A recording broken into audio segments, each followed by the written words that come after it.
Je suis heureuse de vous avoir ici. Suivez mon histoire jusqu'à la fin et commentez la ville depuis laquelle vous regardez pour que je puisse voir jusqu'où mon récit a voyagé. La douleur m'a frappé comme un coup de massue en plein crâne à 3h47 du matin. Je me souviens de l'heure exacte parce que je fixais le réveil numérique sur ma table de nuit, m'efforçant de respirer à travers ce qui ressemblait à ma tête en train de se fendre en deux. À 66 ans, j'avais connu ma part de maux de tête. Mais celui-ci était différent. C'était le genre de douleur qui vous fait vous demander si vous êtes en train de mourir. Mes mains tremblaient, tandis que je cherchais mon téléphone à tâtons. Le premier numéro que j'ai composé était celui d'Antoine, mon fils unique. Je suis tombée directement sur la messagerie. Sa voix, joyeuse et automatisée, me disait de laisser un message et qu'il me rappellerait bientôt. Bientôt. Comme si une urgence médicale pouvait attendre son bon vouloir. « Antoine, c'est maman !» ai-je murmuré dans le téléphone, ma voix à peine reconnaissable, même pour moi. J'ai de terribles douleurs à la tête. Je crois que je dois aller à l'hôpital. S'il te plaît, rappelle-moi. 22 minutes ont passé. Aucun appel. La douleur empirait, se propageant dans ma nuque comme du métal en fusion. J'ai essayé de rappeler. Encore la messagerie. J'ai composé le numéro de Valérie, ma belle-fille. Elle ne m'avait jamais témoigné beaucoup de chaleur, mais sûrement en cas d'urgence. Le téléphone a sonné 4 fois avant qu'elle ne décroche, sa voix tranchante d'irritation. « Christine, tu sais quelle heure il est? » « Valérie, je suis désolée de te réveiller, mais j'ai d'horribles douleurs à la tête. Je crois que je dois appeler une ambulance. Antoine est là? » Il y a eu une pause, et j'ai pu entendre une conversation étouffée en arrière-plan. Puis la voix de Valérie est revenue, plus froide que je ne l'avais jamais entendue. « Nous sommes en vacances en famille, Christine. Nous sommes venus ici expressément pour avoir du temps sans interruption avec les enfants. S'il te plaît, ne rappelle plus à moins que quelqu'un soit littéralement en train de mourir. » La ligne s'est coupée. J'ai fixé mon téléphone, les mots résonnant dans ma tête. Vacances en famille. Les petits-enfants que j'avais aidés à élever, le fils pour lequel j'avais tout sacrifié, étaient en vacances en famille et je n'étais pas assez famille pour être incluse ou même digne d'inquiétude quand je pourrais être en train de mourir. J'ai appelé le 15 moi-même. Les ambulanciers m'ont trouvé sur le sol de ma cuisine, après m'être effondrée en essayant d'atteindre la porte d'entrée. Le trajet jusqu'à l'hôpital fut un tourbillon de sirènes et de voix inquiètes me posant des questions auxquelles je pouvais à peine me concentrer pour répondre. « Avez-vous des personnes à contacter en cas d'urgence? » « Oui. » Je leur ai donné le numéro d'Antoine. « D'autres familles? » « Juste lui et sa femme. » Aux urgences, ils m'ont fait passer examen après examen. Scanner, analyse de sang, examen neurologique. Les antidouleurs qu'ils m'ont donnés ont atténué l'intensité. Mais la douleur émotionnelle, ça, c'était quelque chose qu'aucun médicament ne pouvait toucher. Le docteur Perrin, une femme bienveillante à peu près de mon âge, s'est assise à côté de mon lit avec les résultats que je n'arrivais pas vraiment à assimiler à travers les médicaments qu'il m'avait donnés contre la douleur. « Madame Lambert, vous avez eu ce que nous appelons une céphalée de tension sévère, probablement déclenchée par un stress extrême. Votre tension artérielle était dangereusement élevée à votre arrivée. Nous allons vous garder en observation pour la nuit. » J'ai hoché la tête, engourdie. « Quelqu'un a-t-il rappelé mon fils? » L'expression du docteur Perrin s'est adoucie de sympathie. « L'infirmière a essayé le numéro que vous nous avez donné plusieurs fois. Pas de réponse. » C'est là que ça m'a vraiment frappée. J'étais seule, complètement, totalement seule. La chambre d'hôpital était silencieuse, à l'exception du bip rythmique des moniteurs et des sons lointains du couloir. J'étais allongée là dans la pénombre, fixant les carreaux du plafond et pensant à comment j'en étais arrivée là. Quand étais-je devenue si jetable pour les gens que j'aimais le plus? Une infirmière nommée Marie est venue me voir vers minuit. Elle avait probablement la quarantaine, avec des yeux bienveillants et des mains douces, tandis qu'elle ajustait ma perfusion. « Êtes-vous bien installée, Madame Lambert? Avez-vous besoin de quelque chose contre la douleur? » Juste. « Est-ce qu'il y a eu des appels pour moi? » Marie a secoué la tête avec compassion. « Je suis désolée, ma chère. Essayez de vous reposer. Parfois, la famille ne sait pas comment gérer ces situations, » a-t-elle ajouté doucement. Mais je savais mieux. Ce n'était pas une question de ne pas savoir comment gérer. C'était une question de ne pas assez s'en soucier pour essayer. J'ai dû m'assoupir parce que la chose suivante dont je me souviens, c'est que le soleil entrait à flot par la fenêtre et qu'une autre infirmière m'apportait le petit déjeuner. Mon téléphone était resté silencieux sur la table de nuit. Pas d'appel manqué, pas de message, rien. Alors que je piochais dans les œufs de l'hôpital, une terrible clarté a commencé à s'installer en moi. Ce n'était pas une aberration. C'était la vérité de ma relation avec mon fils et sa famille. Dépouillé de tous les jolis mensonges que je m'étais racontés pendant des années, il n'avait pas besoin de moi. Il n'en avait jamais eu besoin. J'étais juste la grand-mère pratique qui gardait les enfants quand ils voulaient sortir en amoureux. La mère fiable qui aidait pour les apports et les urgences.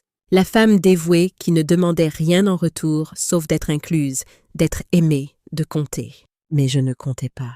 Pas pour eux. Cette prise de conscience aurait dû me briser. Au lieu de cela, quelque chose d'inattendu s'est produit. Pour la première fois depuis des années, peut-être des décennies, j'ai ressenti une étrange sensation de clarté. Le brouillard de vouloir constamment plaire aux autres et d'espérer désespérément s'élever, et j'ai pu voir ma vie avec une honnêteté brutale. J'avais vécu pour l'approbation des autres pendant si longtemps que j'avais oublié qui j'étais sous toute cette servilité. J'avais donné des morceaux de moi-même jusqu'à ce qu'il ne reste presque plus rien. Presque, mais pas tout à fait rien. Pas encore. Quand le docteur Perrin est venu faire sa visite, elle m'a trouvée assise dans mon lit, plus alerte que je ne l'avais été depuis mon arrivée. « Comment vous sentez-vous ce matin, Madame Lambert ?»« Différente, ai-je dit honnêtement. »« Docteur, quand vous avez une patiente sans soutien familial, que recommandez-vous » Elle a étudié mon visage attentivement. « Vous demandez hypothétiquement ?»« Non. Je demande parce que je crois que je suis sur le point de devenir cette patiente. » Le docteur Perrin a tiré une chaise à côté de mon lit. « Madame Lambert, je pratique la médecine depuis 23 ans. J'ai vu beaucoup de dynamique familiale. Ce que je peux vous dire, c'est que vous ne pouvez pas contrôler comment les autres vous traitent, mais vous pouvez contrôler comment vous y répondez. Et si je suis fatiguée de répondre en prétendant que ça ne fait pas mal, alors peut-être qu'il est temps d'arrêter de prétendre. » En quittant la chambre, j'ai pris le stylo et le bloc-notes que l'hôpital avait fournis. Ma main était stable maintenant, plus stable qu'elle ne l'avait été depuis des mois. J'avais une réflexion sérieuse à mener, et pour la première fois de ma vie d'adulte, j'allais réfléchir à ce que je voulais. Moi, pas à ce dont tout le monde avait besoin de ma part. Les vacances en famille finiraient par se terminer. Antoine et Valérie reviendraient, s'attendant probablement à trouver la même mère et grand-mère accommodantes et disponibles qu'ils avaient laissées derrière eux. Ils allaient avoir une sacrée surprise. Les souvenirs sont revenus en masse alors que j'étais allongée dans ce lit d'hôpital.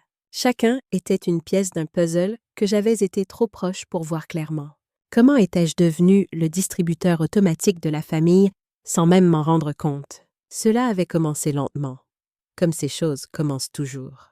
Quand Antoine avait ramené Valérie à la maison pour la première fois il y a 8 ans, j'étais ravie. Mon fils, 32 ans, s'installait enfin avec une belle femme ambitieuse qui semblait l'adorer. Je voulais tellement être la belle-mère que je n'avais jamais eue, aidante, disponible, mais pas intrusive. Valérie était intelligente dans sa façon de procéder. Elle ne demandait jamais d'argent directement, ne faisait jamais de demande. Au lieu de cela, elle peignait des tableaux de rêve juste légèrement hors de portée. Cet appartement est presque parfait, mais juste un peu au-dessus de notre budget. Le mariage serait exactement ce qu'on veut, si seulement on pouvait se permettre la salle qu'on aime vraiment. J'ai fait chèque après chèque, me disant que j'investissais dans leur bonheur. Quand ils ont acheté leur première maison, j'ai contribué 20 000 € pour l'apport. « Juste un prêt, maman », avait dit Antoine en me serrant fort. « On te remboursera dès qu'on sera installé. » C'était il y a 7 ans. Le prêt n'a plus jamais été mentionné.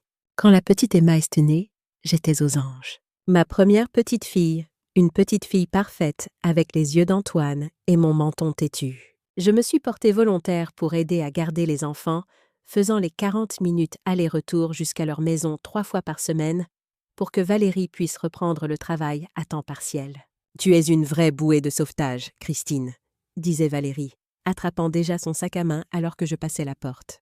Emma vient de s'endormir pour sa sieste. Il y a des biberons dans le frigo. Je serai de retour vers 17 heures. J'adorais ces journées avec Emma. Je la tenais pendant qu'elle dormait, lui chantais les mêmes berceuses que j'avais chantées à Antoine et rêvais de toutes les façons dont j'allais gâter cette enfant précieuse. Quand elle a fait ses premiers pas, C'était dans mon salon, ses petites mains potelées tendues vers moi. J'étais la première à le voir, et mon cœur a failli exploser de fierté. Mais quand j'ai appelé Valérie avec excitation pour partager la nouvelle, sa réponse a été glaciale. Elle marche pratiquement depuis des semaines à la maison, Christine. Tu n'as probablement pas remarqué, parce qu'elle est plus à l'aise avec nous. Ça aurait dû être mon premier vrai signal d'alarme, mais je l'ai refoulé. Les nouvelles mères étaient protectrices. Je me suis dit que c'était naturel. Quand Thomas est arrivé 2 ans plus tard, le schéma s'est intensifié. Maintenant, je gardais les 2 enfants 3 jours par semaine, plus la plupart des samedis soirs quand Antoine et Valérie voulaient en sortir. J'achetais des vêtements, des jouets, je payais les cours de natation et la gym pour tout petit parce que l'argent est tellement serré avec 2 enfants. Les enfants m'adoraient et je vivais pour leurs cris de joie quand j'arrivais. Emma courait vers moi avec ses dessins de la maternelle et Thomas grimpait sur mes genoux avec son livre préféré. J'étais Mamie Christine, celle qui avait toujours des goûters et des câlins et une patience infinie. Mais j'ai commencé à remarquer des choses. Comment Valérie corrigeait les enfants quand ils devenaient trop affectueux avec moi? Comment elle redirigeait subtilement leur attention quand ils demandaient à m'appeler pendant la semaine? Comment les photos de famille chez eux mettaient en évidence ses parents à elle? Mais les miennes étaient rangées dans un tiroir. Les enfants s'attachent trop à toi, m'a-t-elle dit un jour, de façon complètement factuelle. Ce n'est pas sain pour eux de préférer leur grand-mère à leurs parents. J'étais tellement prise au dépourvu que je n'ai pas pu répondre. Me préférer? Je les aimais juste comme les grands-mères le font. Mais Valérie présentait ça comme si je dépassais les bornes, comme si c'était inapproprié d'une certaine façon. C'est là que les règles ont commencé. Je ne pouvais emmener les enfants qu'à des activités préapprouvées. Je devais vérifier avec Valérie avant de leur acheter quoi que ce soit de plus de 10 €. Les traditions familiales que j'espérais partager, comme faire des gâteaux de Noël ou les emmener au zoo, devaient d'abord être validées par elle. Antoine, mon gentil garçon qui me racontait tout autrefois, est devenu de plus en plus distant. Les conversations avec lui semblaient scénarisées, comme s'il récitait des éléments de langage que Valérie avait préparés. Il a arrêté d'appeler juste pour bavarder. Il a arrêté de me demander mon avis sur quoi que ce soit. Notre relation est devenue transactionnelle. Il avait besoin de quelque chose. Il appelait. Sinon, silence. Le point de rupture aurait dû être Noël dernier. J'avais passé des semaines à préparer une journée spéciale pour les enfants, des chaussettes faites maison, une chasse au trésor, leur petit déjeuner préféré. J'avais même acheté un petit sapin de Noël pour mon appartement, pour qu'ils puissent t'aider à le décorer quand ils passeraient la nuit du réveillon chez moi. Le réveillon est passé. Aucun appel. Le matin de Noël, j'étais assise seule dans mon appartement, entourée de cadeaux emballés et de brioches qui refroidissaient, attendant qu'ils arrivent. À midi, j'ai finalement appelé. « Oh, Christine !» La voix de Valérie était légère et désinvolte avec le son des enfants qui riaient en arrière-plan. On a décidé de passer le matin de Noël juste en famille immédiate cette année. Tu comprends, n'est-ce pas? Les enfants doivent apprendre que Noël, c'est un moment en famille. Un moment en famille. J'étais de la famille, non? Ou étais-je juste le personnel engagé? J'ai passé ce jour de Noël seule. Et pour la première fois, je me suis autorisée à pleurer. Vraiment pleurer.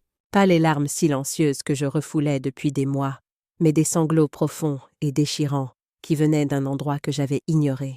Mais même alors, je me suis convaincue que c'était un malentendu. Peut-être avais-je été trop insistante, trop impliquée. Peut-être avaient-ils besoin d'espace pour construire leur propre tradition. Je pouvais être patiente. Je pouvais attendre. Les demandes d'aide ont continué à affluer, cependant. Est-ce que je pouvais garder les enfants pendant que Valérie partait en week-end spa avec ses amis? Est-ce que je pouvais contribuer aux frais de maternelle de Thomas? Est-ce que je pouvais aider avec l'apport pour leur nouveau SUV? Chaque fois, j'ai dit oui. Chaque fois, je me suis dit que c'était ce que les familles aimantes font les unes pour les autres. Chaque fois, j'ai refoulé le sentiment grandissant que j'étais utilisée. Il y a 3 mois, les choses ont escaladé d'une façon qui aurait dû complètement m'ouvrir les yeux. La mère de Valérie, Sylvie, était en visite depuis Nice, et j'étais excitée de passer enfin du temps avec elle. Nous ne nous étions rencontrés que brièvement au mariage, et je pensais que ce serait agréable d'avoir une autre grand-mère avec qui partager des histoires. J'ai invité tout le monde pour le déjeuner du dimanche. Mon fameux pot-au-feu, du pain fait maison, une tarte aux pommes. J'ai passé tout le samedi à nettoyer et cuisiner, voulant que tout soit parfait. Ils sont arrivés avec 1 heure de retard. Pas d'excuses, pas d'explications. Sylvie a fait son entrée chez moi comme si elle en était propriétaire, critiquant immédiatement tout, de ma décoration à la façon dont j'avais mis la table. « Oh là là !» a-t-elle dit en regardant ma petite salle à manger. « C'est cosy. Les enfants doivent se sentir tellement à l'étroit ici comparé à leur belle maison. » Pendant le repas, elle nous a régalé d'histoires sur ses autres petits-enfants, ceux qui vivaient près d'elle à Nice, ceux qu'elle voyait tout le temps, ceux qui étaient tellement plus avancés qu'Emma et Thomas. « Bien sûr !» a-t-elle dit en coupant son pot-au-feu avec une difficulté théâtrale. Quand on est vraiment impliqué dans la vie de ses petits-enfants, on voit la différence que ça fait. J'ai ressenti chaque mot comme une gifle. Antoine était assis en silence, ne me défendant pas, ne corrigeant pas l'affront évident. Valérie souriait et hochait la tête, encourageant les comparaisons cruelles de sa mère. Le pire est arrivé quand Sylvie a sorti son téléphone pour montrer des photos. Photos après photos de réunions de famille, de vacances, de fêtes d'anniversaire, la montrant toutes au premier plan avec les petits-enfants de Nice. Des portraits de familles professionnelles où elle se tenait fièrement à côté des parents, clairement reconnue comme une partie importante de la famille. « On fait de grandes vacances en famille chaque année en Savoie », a-t-elle annoncé. « Tous les enfants et petits-enfants ensemble. C'est une si belle tradition. » Emma a levé les yeux de son assiette. « Mamie Christine, pourquoi tu ne viens pas en vacances avec nous ?» Le silence qui a suivi était assourdissant. Valérie et Sylvie ont échangé un regard qui en disait long. Antoine fixait son assiette comme si elle contenait les secrets de l'univers. « Eh bien, ma chérie, » a finalement dit Valérie, sa voix écœurante de douceur. « Mamie Christine a sa propre vie à vivre. Elle ne veut pas être dérangée par des voyages en famille. » Je voulais crier. Je voulais dire à Emma que je n'avais jamais été invitée, que je ne voudrais rien de plus que de créer des souvenirs avec elle et Thomas. Au lieu de cela, je suis restée assise là comme l'idiote que j'étais devenue, souriant et hochant la tête et prétendant que ça ne me déchirait pas en morceaux. Maintenant, allongée dans ce lit d'hôpital, je pouvais voir le schéma avec une clarté brutale. Je n'étais pas de la famille, j'étais le personnel. Pratique quand nécessaire, congédié quand non. L'argent que je leur avais donné, le temps que j'avais passé à m'occuper de leurs enfants, les morceaux de ma vie que j'avais sacrifiés. Rien de tout cela ne m'avait valu une place à leur table. J'étais la grand-mère qu'ils toléraient, parce que j'étais utile, pas parce que j'étais aimée. Le téléphone à côté de mon lit restait silencieux. Pas d'appels inquiets d'Antoine. Pas de messages de Valérie demandant comment j'allais. Les vacances en famille étaient plus importantes que le fait que je vive ou meure. Pour la première fois depuis des années, j'ai vu ma situation avec une honnêteté complète. Et pour la première fois depuis des années, j'ai commencé à imaginer ce que ma vie pourrait ressembler si j'arrêtais de mendier des miettes d'affection auprès de gens qui ne me voyaient que comme une ressource pratique. La colère qui s'était accumulée en moi pendant des mois a enfin trouvé sa voie. Pas de la rage exactement, mais quelque chose de plus froid et de plus déterminé. Une détermination qui m'a surprise par sa force. J'ai repris le bloc-notes. J'avais des plans à faire. La deuxième nuit à l'hôpital, je n'arrivais pas à dormir. Pas à cause de la douleur cette fois, mais parce que mon esprit travaillait de façon qu'il n'avait pas travaillé depuis des années. J'avais l'impression de voir ma vie à travers des yeux différents, et ce que je voyais me rendait malade. Marie, l'infirmière de nuit, m'a trouvée assise à 2 heures du matin, écrivant furieusement dans mon bloc-notes. « Vous n'arrivez pas à dormir, ma chère ?» a-t-elle demandé en vérifiant mes constantes avec une efficacité pratiquée. « Je fais des listes !» ai-je soupiré, me surprenant moi-même par la stabilité de ma voix. « Quel genre de liste ?» J'ai regardé les pages que j'avais remplies. Tout ce que je leur ai donné. Tout ce que j'ai fait pour eux.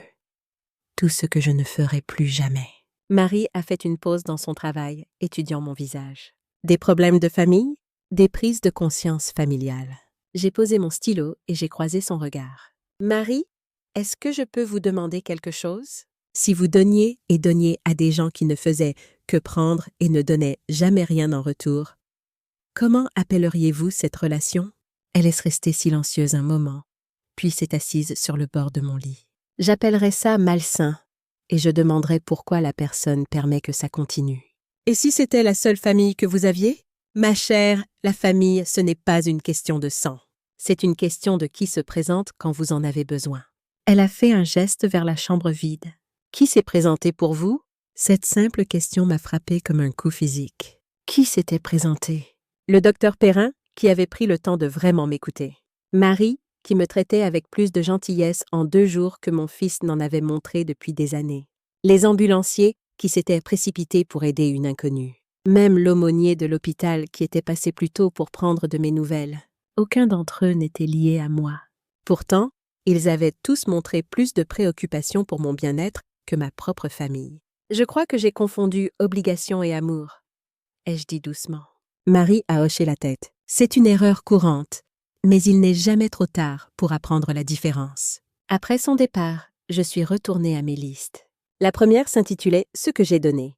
Au moment où j'ai terminé, elle couvrait 3 pages. Argent, temps, énergie, opportunités que j'avais laissées passer, relations que j'avais négligées, rêves que j'avais abandonnés. Le total était stupéfiant. La deuxième liste était ce que j'ai reçu en retour. Elle était honteusement courte. Quelques merci obligatoires, quelques photos de famille posées, un accès à des petits-enfants à qui on apprenait à me voir comme secondaire par rapport à leur vraie famille. La troisième liste était la plus importante. Ce que je veux pour le reste de ma vie. Celle-ci était plus difficile. J'avais été tellement concentrée sur ce que tout le monde voulait pendant si longtemps que j'avais oublié comment vouloir des choses pour moi-même. Mais lentement, soigneusement, j'ai commencé à écrire. Je voulais voyager. J'avais toujours rêvé de voir l'Italie. Mais chaque fois que j'avais économisé assez d'argent, une urgence familiale avait requis mes fonds. Je voulais prendre un cours d'art. J'avais adoré dessiner quand j'étais jeune, mais j'avais abandonné quand Antoine était petit et je n'avais jamais repris. Je voulais me faire des amis qui me valorisaient pour qui j'étais, pas pour ce que je pouvais fournir. Plus que tout, je voulais arrêter de vivre ma vie en marge du bonheur des autres. Au matin, j'avais un plan. Pas un plan vengeur ou une confrontation dramatique, mais quelque chose de plus calme et de plus puissant. J'allais reprendre ma vie morceau par morceau en commençant immédiatement. Le docteur Perrin est arrivé pour sa visite à 7 heures du matin. Me trouvant habillée et assise dans le fauteuil à côté de mon lit, mon bloc-notes serré dans mes mains. « Vous avez l'air différente ce matin, Madame Lambert. Comment vous sentez-vous? » L'esprit clair. « Docteur, je dois vous demander quelque chose. Combien de temps me reste-t-il? » Elle a froncé les sourcils, inquiète. « Pardon, que voulez-vous dire? » J'ai 66 ans. J'ai gaspillé des années à essayer d'acheter l'amour de gens qui n'allaient jamais me le donner. En supposant que je reste en bonne santé, combien de bonnes années me reste-t-il pour vivre pour moi-même? L'expression du docteur Perrin s'est adoucie de compréhension. Madame Lambert, vous pourriez avoir 20 ou 30 bonnes années devant vous, peut-être plus. Vous pensez à faire des changements? Je pense à faire tous les changements. Elle s'est assise en face de moi. Puis-je vous donner un conseil? Je vois beaucoup de patientes dans votre situation. Des personnes qui ont passé leur vie à s'occuper de tout le monde jusqu'à ce qu'elles se réveillent un jour et réalisent qu'elles ont oublié de s'occuper d'elles-mêmes. J'ai hoché la tête, avide de toute sagesse qui pourrait m'aider à naviguer ce qui allait suivre. Celles qui s'épanouissent sont celles qui arrêtent de s'excuser de vouloir leur propre bonheur. Elles arrêtent d'expliquer leurs décisions à des gens qui n'ont jamais eu leurs meilleurs intérêts à cœur. Elles commencent simplement. Commencer quoi? Commencer à vivre comme si leur vie comptait, parce qu'elle compte. Après son départ, j'ai appelé le service des patients de l'hôpital. J'avais besoin d'informations sur comment changer mes contacts d'urgence, mettre à jour mes directives de santé et plusieurs autres questions juridiques auxquelles je n'avais jamais pensé auparavant. En 1 heure, j'avais une liste d'avocats et de conseillers financiers qui pouvaient m'aider à restructurer ma vie. Mon appel suivant était pour ma voisine, Éléonore Dubois. Nous étions cordiales depuis des années, même si je n'avais jamais eu le temps d'approfondir la relation parce que je courais toujours aider Antoine pour quelque chose. Christine, j'ai appris que tu étais à l'hôpital. Comment te sens-tu? Beaucoup mieux, merci. Éléonore, j'ai une question étrange. Est-ce que ça te dirait de faire un voyage en Italie avec moi? Il y a eu une pause. L'italien? Tu es sérieuse? Tout à fait sérieuse. J'ai toujours voulu y aller, et je pense que ce serait plus amusant avec une amie. Oh mon Dieu, oui! Je rêve de l'Italie depuis des années. Tu pensais à quand? Bientôt. Très bientôt. Nous avons parlé pendant 20 minutes et je me suis retrouvée à rire pour la première fois depuis des mois. Éléonore était enthousiaste, pleine d'idées sur les endroits à visiter et les choses à voir. Elle n'a pas demandé pourquoi ce plan soudain, ni si ma famille approuvait. Elle a juste partagé mon excitation et c'était merveilleux. Mes papiers de sortie sont arrivés dans l'après-midi. L'assistante sociale, une femme efficace nommée Carole, a passé en revue mes instructions de suivi et mes médicaments. « Avez-vous quelqu'un qui peut veiller sur vous les prochains jours ?» a-t-elle demandé. « Je m'en sortirai très bien toute seule. »« Et le soutien familial ?» J'ai croisé son regard fermement. J'apprends à me soutenir moi-même.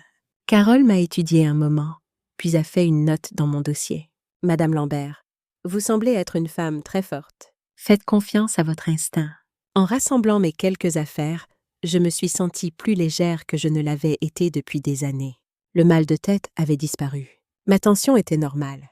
Et pour la première fois depuis des décennies, j'avais l'impression d'avoir le contrôle de ma propre vie. J'ai pris un taxi pour rentrer au lieu d'appeler Antoine. Le trajet m'a donné le temps de regarder mon quartier avec des yeux neufs. J'habitais la même maison depuis 15 ans, depuis mon divorce, mais je ne l'avais jamais vraiment appréciée. C'était une jolie petite maison avec un jardin que j'avais négligé parce que j'étais toujours chez Antoine à aider avec les enfants. À l'intérieur, tout semblait différent aussi. Les meubles que j'avais achetés pour les visites de petits-enfants qui venaient rarement. La chambre d'amis que j'avais préparée pour une famille qui ne restait jamais dormir.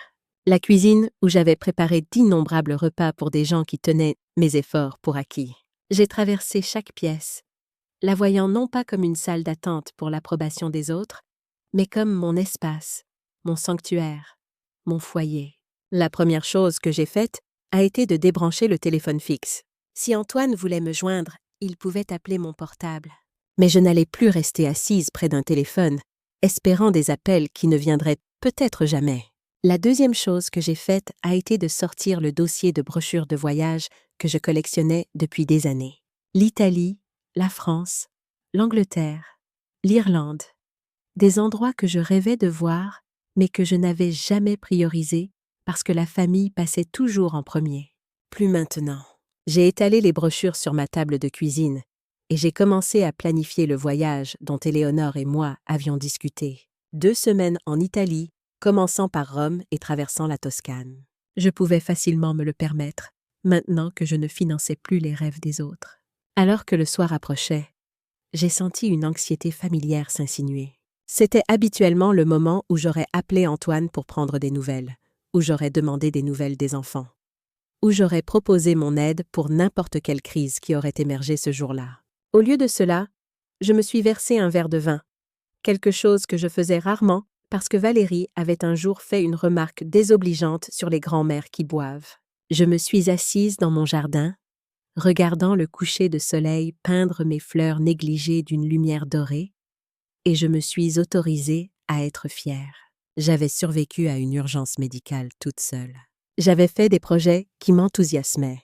J'avais commencé à imaginer une vie qui tournait autour de mon propre bonheur au lieu de la convenance de tout le monde. Mon téléphone était resté silencieux à côté de moi. Et pour la première fois, ce silence ressemblait à de la paix plutôt qu'à du rejet. Demain, Antoine et Valérie reviendraient de leurs vacances en famille. Demain, ils s'attendraient probablement à trouver la même mère et grand-mère accommodante qu'ils avaient laissée derrière eux. Demain, ils allaient découvrir que je n'étais plus disponible pour ce rôle. Le poste avait été définitivement supprimé. Ce soir, j'allais profiter de mon vin, planifier mon aventure italienne et me coucher tôt sans me soucier des besoins de personne d'autre que les miens. Ça semblait révolutionnaire. L'appel est arrivé le mardi matin, exactement 1 semaine après mon séjour à l'hôpital. J'étais dans mon jardin, en train de jardiner vraiment pour la première fois depuis des années, quand mon téléphone a sonné. Le nom d'Antoine est apparu sur l'écran, et j'ai senti le sursaut familier dans mon estomac que ces appels provoquaient toujours. Pendant un moment, j'ai envisagé de ne pas répondre, mais la curiosité l'a emporté. Je voulais entendre ce qu'il avait à dire après 1 semaine de silence radio pendant ma crise médicale. « Bonjour Antoine. Maman, on vient de rentrer de Biarritz. » C'était incroyable. Les enfants se sont tellement amusés à l'hôtel. Sa voix était légère et joyeuse, comme si rien ne s'était passé. « Comment vas-tu ? Je me suis assise sur mes talons, de la terre encore sous les ongles, et j'ai été stupéfaite par son inconscience totale. J'ai été à l'hôpital, Antoine. Quoi? Qu'est-ce qui s'est passé?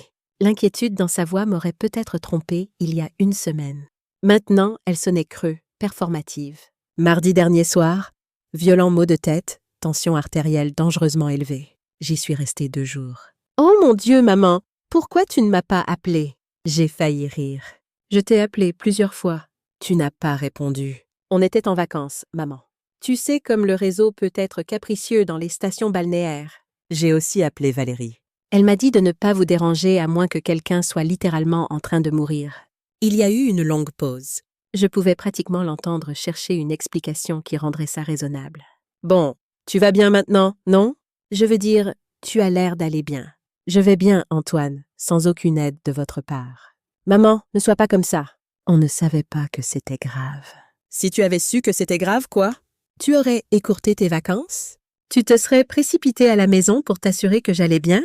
Une autre pause. Bien sûr qu'on l'aurait fait, mais sa voix manquait de conviction, et nous le savions tous les deux. J'ai besoin que tu viennes ce week-end, a-t-il continué, changeant de sujet avec une aisance pratiquée. Les parents de Valérie sont en visite, et on fait un grand barbecue familial. Les enfants n'arrêtent pas de demander après leur mamie Christine. L'ancienne moi aurait dit oui immédiatement, reconnaissante d'être incluse, désireuse de prouver ma valeur en tant que grand-mère. La nouvelle moi entendait quelque chose de différent dans son invitation. « Qu'est-ce que tu as besoin que j'apporte? » Eh bien, tu sais comme tout le monde adore ta salade de pommes de terre et peut-être quelques-uns de ces brownies que les enfants aiment. Oh, et est-ce que tu pourrais prendre quelques bouteilles de vin en venant? Le voilà. La vraie raison de l'invitation. Je n'étais pas invitée comme un membre de famille aimé. On m'assignait des tâches comme au personnel engagé. Non, Antoine. Quoi? Non, je ne viendrai pas à ton barbecue. Je pouvais entendre la confusion dans sa voix. Pourquoi pas? Tu ne te sens toujours pas bien? Je me sens mieux que je ne me suis sentie depuis des années, en fait. Je ne suis simplement plus disponible pour être votre organisatrice de fête. Maman, qu'est-ce qui t'arrive? C'est juste un barbecue familial. Ah oui? Parce que ça semble plutôt être que tu as besoin que je fournisse nourriture et boissons pour les parents de ta femme. Ce n'est pas du temps en famille, Antoine. C'est de la restauration. Ce n'est pas... Maman, tu es ridicule. On ne te demande pas de faire traiteur. On pensait juste que tu voudrais contribuer. J'ai contribué, Antoine, pendant 8 ans. J'ai contribué de l'argent, du temps, de la garde d'enfants et du travail émotionnel pour ta famille. J'ai fini de contribuer. Le silence s'est étiré entre nous, lourde chose que ni l'un ni l'autre n'avions jamais dite à voix haute. Qu'est-ce que tu veux dire? Tu as fini? J'ai pris une profonde inspiration, me sentant remarquablement calme, malgré l'intensité de la conversation. Je veux dire que j'en ai fini d'être prise pour acquise. J'en ai fini d'être le distributeur automatique de la famille. J'en ai fini de mendier des miettes d'affection auprès de gens qui n'appellent que quand ils ont besoin de quelque chose. Maman, ce n'est pas juste. On ne... Antoine, c'était quand la dernière fois que tu m'as appelé juste pour parler? C'était quand la dernière fois que tu m'as demandé comment j'allais sans avoir besoin de quelque chose de ma part? C'était quand la dernière fois que tu m'as incluse dans les projets familiaux au lieu de m'assigner des devoirs pour eux? Il ne pouvait pas répondre, et c'était une réponse suffisante. Je pars en voyage en Italie le mois prochain, ai-je dit, me surprenant moi-même par le bien que ça faisait de le dire à voix haute. Éléonore et moi partons pour 2 semaines. L'Italie? Maman, c'est beaucoup d'argent. Tu es sûre que tu peux te le permettre? La question était tellement prévisible, tellement révélatrice, que j'ai vraiment souri. Je peux facilement me le permettre, maintenant que je ne finance plus les rêves des autres. Qu'est-ce que ça veut dire? Ça veut dire que j'ai fini, Antoine. Fini de payer pour ton prêt immobilier, tes voitures, les activités de tes enfants, vos vacances en famille auxquelles je ne suis pas invitée. Tu as 39 ans. Tu peux payer tes propres factures. Maman, on ne t'a jamais demandé de... Vous n'aviez pas besoin de demander. Vous avez juste pris. Et j'ai donné parce que je pensais que c'était à ça que ressemblait l'amour. Mais ce n'était pas de l'amour, n'est-ce pas? C'était une transaction. Je vous ai donné de l'argent et du temps et du dévouement. Et en retour, vous m'avez donné juste assez d'attention pour me garder investie. Ce n'est pas vrai. Ah non, Antoine? J'étais seule dans une chambre d'hôpital pendant 2 jours la semaine dernière. et aucun de vous ne s'est assez soucié de moi pour prendre de mes nouvelles. Mais te voilà aujourd'hui à me demander d'apporter de la salade de pommes de terre à ta fête. » La colère s'insinuait enfin dans sa voix. « Tu es injuste. On tient à toi. »« Non, Antoine, vous tenez à ce que je peux faire pour vous. » « Il y a une différence. »« Alors quoi, tu vas nous punir ? Nous couper parce qu'on est parti en vacances ? » « Je ne punis personne. Je choisis simplement de vivre ma vie pour moi-même désormais. » « Et les enfants ? Et Emma et Thomas ? » Cette question m'a touchée différemment des autres. Les enfants étaient innocents dans tout ça, et je les aime désespérément. Mais je savais aussi que les aimer ne m'obligeait pas à continuer à permettre le comportement de leurs parents. J'aime Emma et Thomas.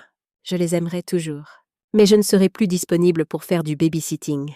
Je ne contribuerai plus à leurs activités ou leurs dépenses. Si vous voulez qu'ils aient une relation avec moi, vous devrez faciliter ça, sans attendre que je fournisse des services en échange. Maman, c'est de la folie. Tu es leur grand-mère. Oui, je le suis. Et si tu veux que je continue à faire partie de leur vie, tu devras me traiter comme de la famille plutôt que comme du personnel. Je pouvais entendre la voix de Valérie en arrière-plan, tranchante et en colère. Antoine lui transmettait manifestement des bribes de notre conversation. « Valérie veut te parler, » a-t-il dit. « J'en suis sûre. Mais j'ai fini de parler pour aujourd'hui, Antoine. Je t'aime. Je t'ai toujours aimé. Mais je m'aime aussi. Et je suis enfin prête à agir en conséquence. » « Maman, ne raccroche pas.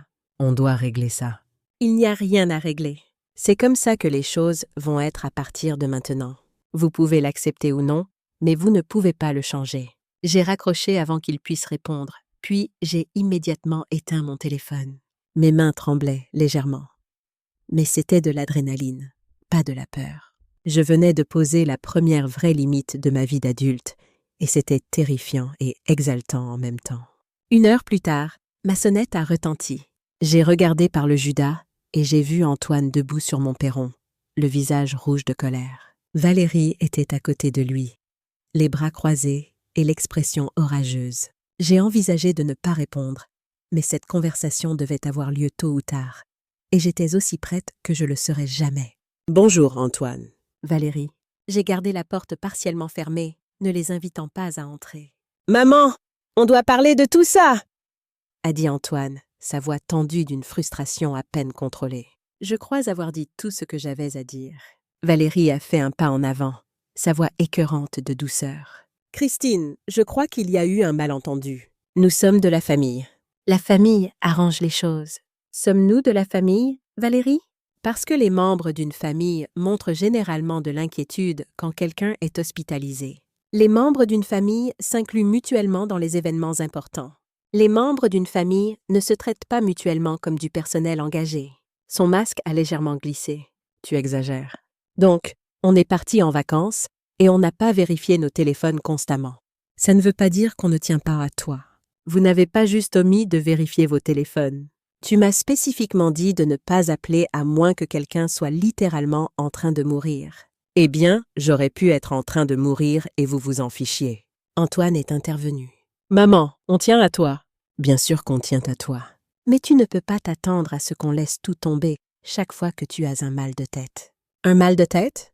Je l'ai fixé avec incrédulité. « Antoine, j'ai été hospitalisée pendant 2 jours avec une tension artérielle dangereusement élevée. Ce n'était pas un mal de tête. C'était une urgence médicale. »« Mais tu vas bien maintenant ?» a dit Valérie avec dédain. « Alors c'est quoi le problème ?» Cette question a tout cristallisé pour moi.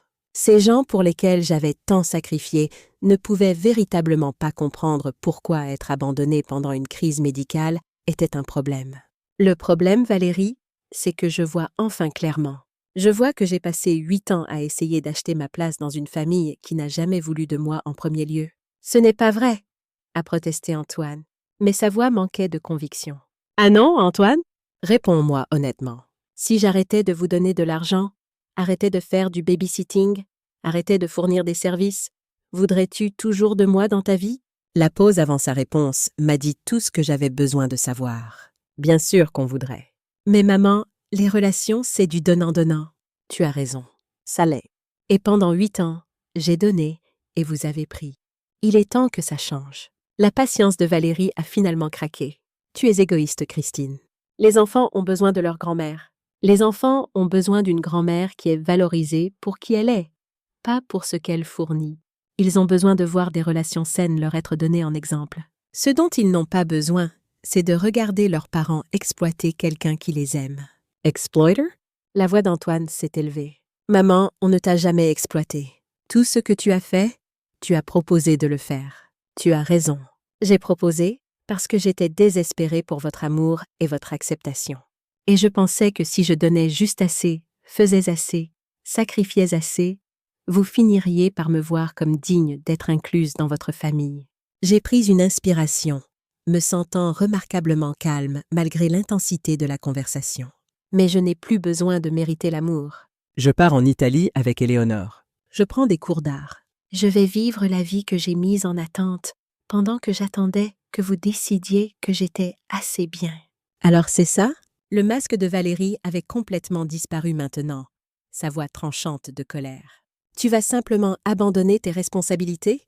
Ma seule responsabilité est envers moi-même. Vous êtes tous les deux des adultes. Vous pouvez gérer vos propres responsabilités. Alors qu'il se retournait pour partir, Valérie s'est arrêtée et m'a regardée, son expression soudainement vulnérable. Tu ne comprends pas. Ma grand-mère m'a utilisée aussi. J'ai cligné des yeux, prise au dépourvu par cette révélation inattendue. La mère de ma mère, a continué Valérie, sa voix plus douce maintenant. Elle était toujours calculatrice. Tout avait un prix, même son amour. Elle a dégluti difficilement. Je me suis promis de ne jamais être comme elle, de ne jamais laisser mes enfants être utilisés comme ça. Pour la première fois, j'ai entrevu quelque chose sous l'extérieur parfait de Valérie, une enfant blessée qui avait appris tôt que l'amour était conditionnel. Valérie, je suis désolée que ça te soit arrivé. Vraiment. Mais je ne suis pas ta grand-mère. Je n'ai jamais rien demandé en retour pour avoir aimé Emma et Thomas. Tu dis ça maintenant, mais... Non, je l'ai coupé doucement. Je n'ai jamais tenu de compte avec les enfants. Seulement avec toi et Antoine. Antoine, qui était resté silencieux pendant cet échange, a finalement parlé. Maman, tu ne comprends pas la pression sous laquelle on est. Le prêt immobilier, les activités des enfants, les prêts étudiants de Valérie, on est en train de se noyer. Sa voix s'est légèrement brisée. J'ai tellement peur de les décevoir, de ne pas être à la hauteur. À ce moment-là, j'ai vu mon fils, vraiment vu pour la première fois depuis des années. Pas l'homme confiant et qui a réussi qu'il prétendait être, mais un garçon effrayé, terrifié de décevoir les gens qui comptaient sur lui. Antoine, je comprends la pression. Je t'ai élevé seul après le départ de ton père. Mais profiter de moi n'est pas la solution à vos problèmes. On n'a pas... Peut-être pas consciemment, mais si. Et ça s'arrête maintenant. Ils sont partis en colère et je savais qu'ils reviendraient. Mais pour la première fois depuis des années, je n'avais pas peur de leur colère. Je n'allais pas essayer de réparer ou d'arranger les choses, ou de trouver un moyen de les rendre à nouveau contents de moi. J'étais enfin libre. Le harcèlement a commencé le lendemain. Au début, c'était juste des appels téléphoniques. Antoine appelait toutes les quelques heures, son ton alternant entre colère et supplication. Quand j'ai arrêté de répondre, Valérie a pris le relais, laissant des messages vocaux qui devenaient de plus en plus désespérés et manipulateurs. « Christine, c'est ridicule. Les enfants demandent « Où est mamie ?» Tu veux vraiment blesser des enfants innocents parce que tu as une sorte de crise de la soixantaine? J'ai supprimé chaque message sans l'écouter complètement. Mais jeudi, ils avaient escaladé. J'étais encore dans mon jardin, en train de transplanter des rosiers que j'avais négligés pendant des années, quand ma voisine Éléonore est apparue à la clôture entre nos jardins. « Christine, ma chérie, est-ce que tout va bien? Il y a une femme étrange assise dans une voiture devant chez toi depuis 2 heures. » J'ai regardé vers la rue et j'ai vu le SUV gris de Valérie garé en face de mon allée. Elle était assise sur le siège conducteur, parlant avec animation au téléphone, faisant occasionnellement des gestes vers ma maison. « C'est ma belle-fille », ai-je dit en époussetant la terre de mes mains. Nous avons un désaccord. Éléonore a froncé les sourcils. Elle a pris des photos de ta maison et elle t'a suivi au supermarché hier. Je l'ai vue sur le parking en partant. Un frisson m'a parcouru l'échine. J'avais remarqué le SUV hier, mais j'avais pensé que c'était une coïncidence. L'idée que Valérie me suivait vraiment, documentait mes activités, semblait invasive et légèrement menaçante. « Éléonore, si ça ne te dérange pas que je demande, est-ce que tu as une caméra de surveillance sur ton Porsche? Oui, pourquoi? Est-ce qu'elle capturerait quelqu'un venant à ma porte d'entrée? Absolument. Christine, tu as des ennuis? J'ai regardé ma gentille voisine, cette femme qui m'avait montré plus de véritables préoccupations la semaine passée que ma propre famille ne l'avait fait depuis des années. Je ne sais pas encore, mais je pourrais avoir besoin de te demander un service bientôt. Ce soir-là, la sonnette a retenti à 20h. J'ai vérifié par le Judas et j'ai vu Antoine debout là, seul, tenant les mains d'Emma et Thomas. Les enfants avaient l'air confus et un peu effrayés. Mon cœur s'est brisé instantanément. Quel que soit le jeu auquel Antoine et Valérie jouaient, ils utilisaient les enfants comme des pions. J'ai ouvert la porte, m'agenouillant au niveau des enfants. « Bonjour, ma puce !» ai-je dit à Emma. Puis j'ai souri à Thomas. « Qu'est-ce que vous faites ici si tard ?»« Papa dit que tu ne veux plus nous voir, » a dit Emma, sa voix petite et inquiète. « On a fait quelque chose de mal ?» J'ai levé les yeux vers Antoine, la fureur montant dans ma poitrine. « Tu leur as dit quoi ?» Je leur ai dit la vérité, que mamie Christine est trop occupée avec sa nouvelle vie pour passer du temps avec la famille. Je me suis relevée lentement, les poings serrés le long de mon corps. « Antoine, comment oses-tu utiliser ces enfants pour me manipuler ? » « Je ne manipule personne. Tu as dit que tu n'étais plus disponible pour le babysitting. Tu as dit que tu en avais fini avec les obligations familiales. Ces enfants ne comprennent pas pourquoi leur grand-mère ne veut plus d'eux du jour au lendemain. Parce que ce n'est pas ce que j'ai dit, et tu le sais très bien. » Je me suis à nouveau agenouillée vers les enfants. « Emma, Thomas, je vous aime tous les deux très fort. Je vous aimerai toujours. Mais papa et maman et moi devons régler quelques problèmes d'adultes avant de pouvoir retrouver nos moments amusants ensemble. »« Tu es fâché contre nous? » a demandé Thomas, sa lèvre inférieure tremblante. « Oh, mon trésor, non. Je ne pourrai jamais être fâché contre vous. »« Ce n'est pas du tout à propos de vous. » J'ai regardé à nouveau Antoine. « Tu dois partir maintenant. Et tu dois arrêter d'utiliser tes enfants comme des armes. Ils te manquent, maman. Ils ne comprennent pas pourquoi tu agis comme ça. Alors, peut-être devrais-tu leur expliquer que les relations demandent du respect de la part de tout le monde. Peut-être devrais-tu leur dire que mamie Christine les aime, mais refuse d'être exploitée plus longtemps. Donc, tu admets. Tu les abandonnes? Je pose des limites, Antoine. Il y a une différence. Après leur départ, je me suis assise sur les marches de mon perron et j'ai pleuré. Pas seulement pour moi, mais pour Emma et Thomas, pris au milieu d'une bataille qu'ils ne comprenaient pas. J'aimais ces enfants plus que tout, et la pensée de les blesser, même indirectement, était presque insupportable. Mais je savais aussi que revenir à la façon dont les choses étaient leur enseignerait toutes les mauvaises leçons sur l'amour et le respect. Je devais être forte, pas seulement pour moi, mais pour eux aussi. Cette nuit-là, j'ai à peine dormi. Je n'arrêtais pas de voir le visage confus d'Emma, d'entendre la voix tremblante de Thomas. Est-ce que je faisais ce qu'il fallait, ou étais-je juste égoïste comme Valérie l'avait prétendu? Au matin, je savais que j'avais besoin d'aide. Ce n'était plus juste un désaccord familial, c'était de la guerre psychologique, et j'étais dépassée. J'ai appelé l'avocat dont l'assistante sociale de l'hôpital m'avait donné le nom. Maître David Martin était le genre d'avocat dont je n'aurais jamais imaginé avoir besoin. Quelqu'un spécialisé dans le harcèlement familial et la maltraitance des personnes âgées. Son cabinet était chaleureux et professionnel, et sa manière était à la fois bienveillante et directe. « Madame Lambert, j'ai examiné les documents que vous m'avez envoyés, les relevés financiers, la documentation du comportement de harcèlement. C'est malheureusement plus courant qu'on ne pourrait le penser. Est-ce que ce qu'ils font est illégal? Ai-je demandé. Certaines choses sont dans une zone grise. Vous suivre, prendre des photos de votre propriété, le harcèlement en ligne. Cela pourrait potentiellement constituer du harcèlement selon jusqu'où ça escalade. Mais plus important encore, vous avez tout à fait le droit de poser des limites avec votre famille, peu importe ce qu'ils disent ou font. Que puis-je faire pour me protéger? Plusieurs choses. D'abord, je recommande d'installer un système de sécurité chez vous. Documentez tout, chaque visite non désirée, chaque appel téléphonique de harcèlement. Tenez un journal détaillé avec les dates et les heures. Il m'a tendu un dossier. Je vais également rédiger une mise en demeure. Cela les notifiera formellement que tout harcèlement supplémentaire, filature ou tentative de vous contacter contre votre volonté pourrait entraîner des poursuites judiciaires. Est-ce que ça ne va pas juste les rendre plus en colère? Probablement.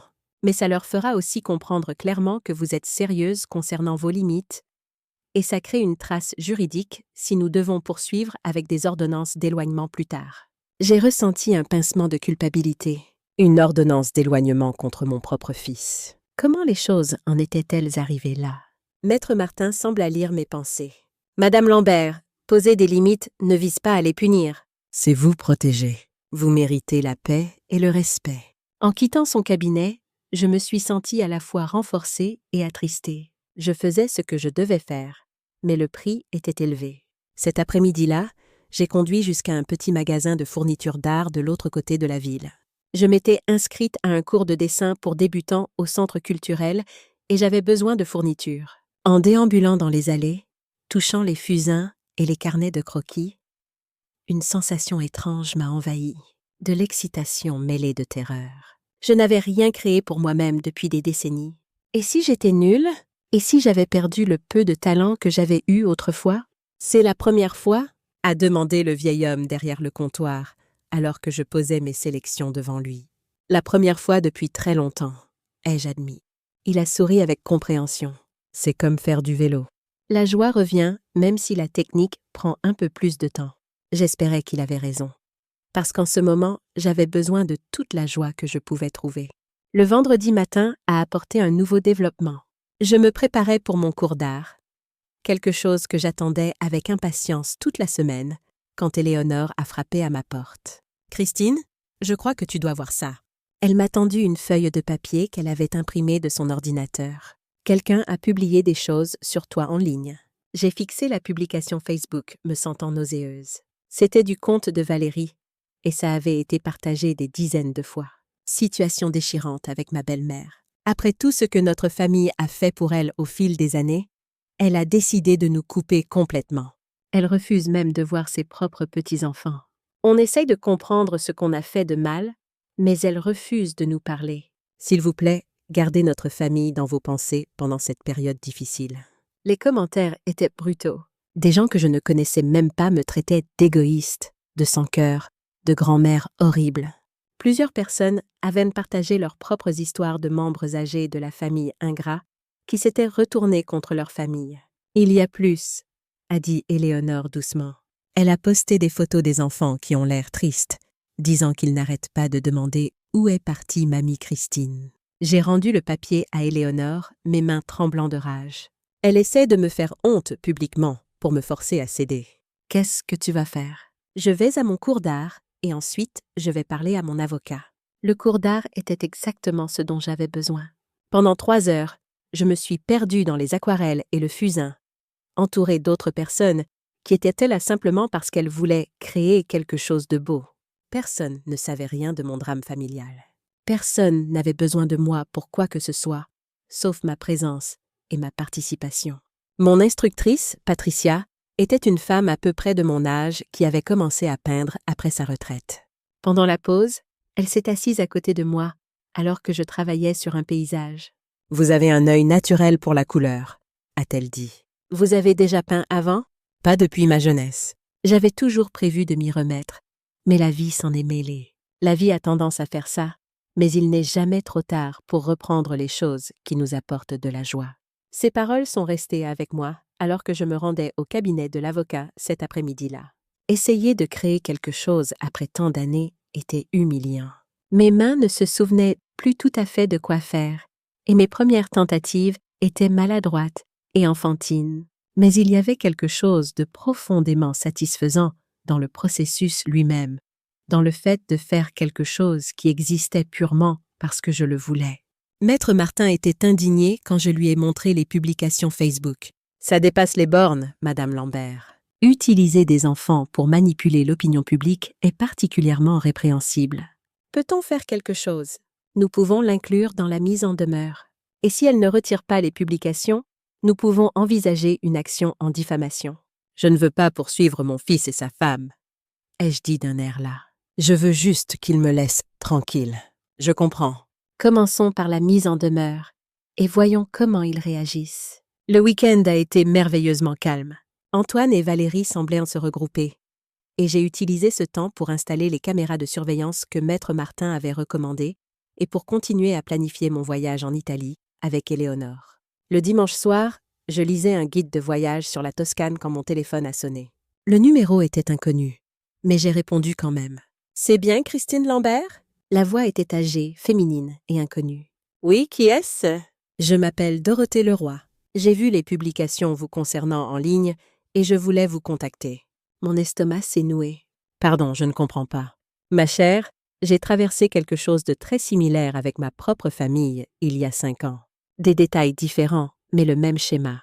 Des enfants adultes qui prenaient et prenaient jusqu'à ce que je n'ai plus rien à donner, puis qui ont essayé de détruire ma réputation quand j'ai finalement dit non. Je me suis enfoncée dans mon fauteuil, ne sachant pas si je devais raccrocher ou continuer à écouter. Je sais que vous ne me connaissez pas, mais je voulais que vous sachiez que vous n'êtes pas seul et que ça s'améliore. Qu'est-ce qui s'est passé avec votre famille? Me suis-je retrouvée à demander. Oh, ils m'ont combattu pendant environ 6 mois. Ils ont essayé toutes les tactiques de manipulation du répertoire. Mais finalement, ils ont réalisé que je n'allais pas céder. Et ils sont passés à leur prochaine cible, ma sœur en fait. Elle a tenu environ 2 ans avant de comprendre ce qu'ils faisaient. Est-ce que vous... Voyez-vous jamais vos petits-enfants? Il y a eu une pause? Non, ma chère. Et ça a été la partie la plus difficile. Mais j'ai réalisé quelque chose d'important. Les enfants apprennent en observant. Si j'étais restée et si je m'étais laissée maltraiter, qu'est-ce que je leur aurais appris sur comment traiter les gens qu'ils aiment? Après que Dorothée a raccroché, je suis restée assise dans mon salon à penser à sa question. Qu'avais-je appris à Emma et Thomas toutes ces années? Que l'amour signifiait se laisser utiliser. Que la famille pouvait vous traiter comme elle voulait tant qu'elle vous incluait occasionnellement. Peut-être que prendre du recul, aussi douloureux que ce soit, leur enseignerait quelque chose de plus précieux à long terme. La mise en demeure a été délivrée le lundi matin. Maître Martin a appelé pour me faire savoir qu'elle avait été reçue. « Je m'attends à ce qu'ils répondent d'ici quelques jours, » a-t-il dit. « Préparez-vous à ce qu'ils escaladent avant de reculer. » Il avait raison. Mercredi, mes caméras de surveillance avaient capturé Antoine essayant de regarder par mes fenêtres. Valérie avait créé un faux compte Facebook pour m'envoyer des messages de harcèlement. Et quelqu'un, probablement Antoine, avait laissé un sac poubelle sur mon perron avec un mot qui disait « Voilà ce que tu es ». J'ai tout documenté exactement comme Maître Martin me l'avait recommandé. Et à chaque incident, ma détermination grandissait. Il pensait pouvoir me faire craquer, me forcer à revenir à la soumission par pur épuisement et pression sociale. Il pensait que je céderais plutôt que d'endurer leur campagne de harcèlement. Ils avaient tort. Pour la première fois de ma vie, j'avais quelque chose pour lequel valait la peine de se battre. Ma propre dignité, ma propre paix, mon propre droit d'être traité avec un respect humain fondamental. Et je n'allais pas abandonner ça pour qui que ce soit. Pas même pour le fils que j'aimais toujours malgré tout. Pas même pour les petits-enfants dont l'absence laissait un trou dans mon cœur que rien d'autre ne pouvait combler. Certains prix étaient trop élevés, même pour l'amour. 6 semaines après la mise en demeure, je me tenais devant un chevalet dans mon premier vrai cours d'art, fixant une toile vierge avec un mélange d'excitation et de terreur. Le cours du centre culturel avait été une bonne introduction, mais ce cours à l'atelier d'art local était pour des élèves sérieux. Je me sentais comme une imposteur entourée de gens qui savaient vraiment ce qu'ils faisaient. « Souvenez-vous » dit Patricia, notre instructrice, en se déplaçant dans la salle.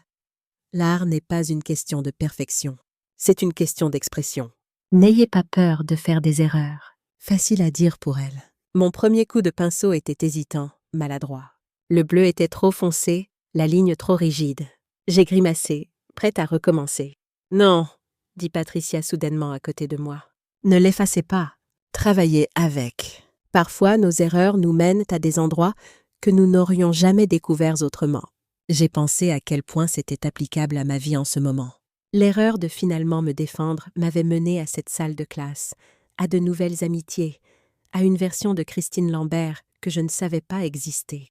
À la fin du cours, ma peinture était un désastre.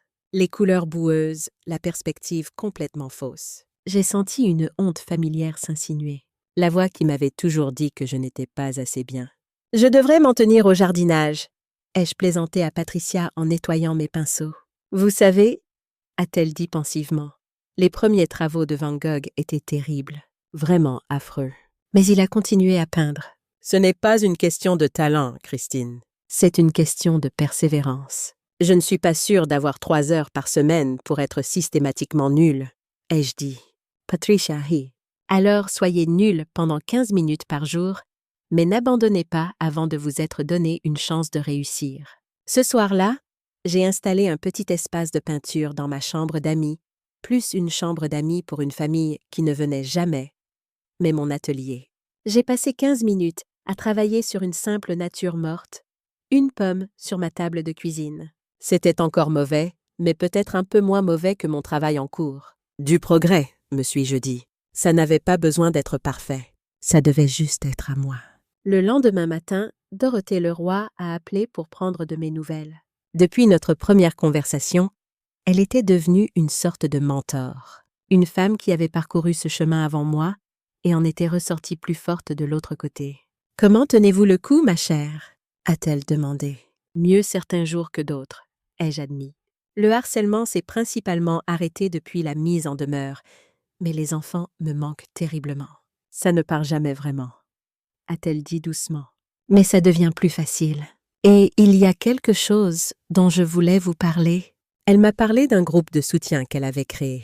Des femmes qui avaient été financièrement et émotionnellement exploitées par des membres de leur famille, qui avaient dû faire le choix difficile d'établir des limites, même à un grand coût personnel. Nous nous réunissons un jeudi sur 2 à la médiathèque. Pas de pression, mais ça pourrait aider de parler à des gens qui comprennent. Je me suis retrouvée à accepter d'y assister, bien que la pensée de partager mon histoire avec des étrangers soit intimidante. Et s'ils me jugeaient aussi durement que les amis Facebook de Valérie l'avaient fait? Mais quand je suis entrée dans la petite salle de conférence de la médiathèque le jeudi suivant, je n'ai rencontré que chaleur et compréhension.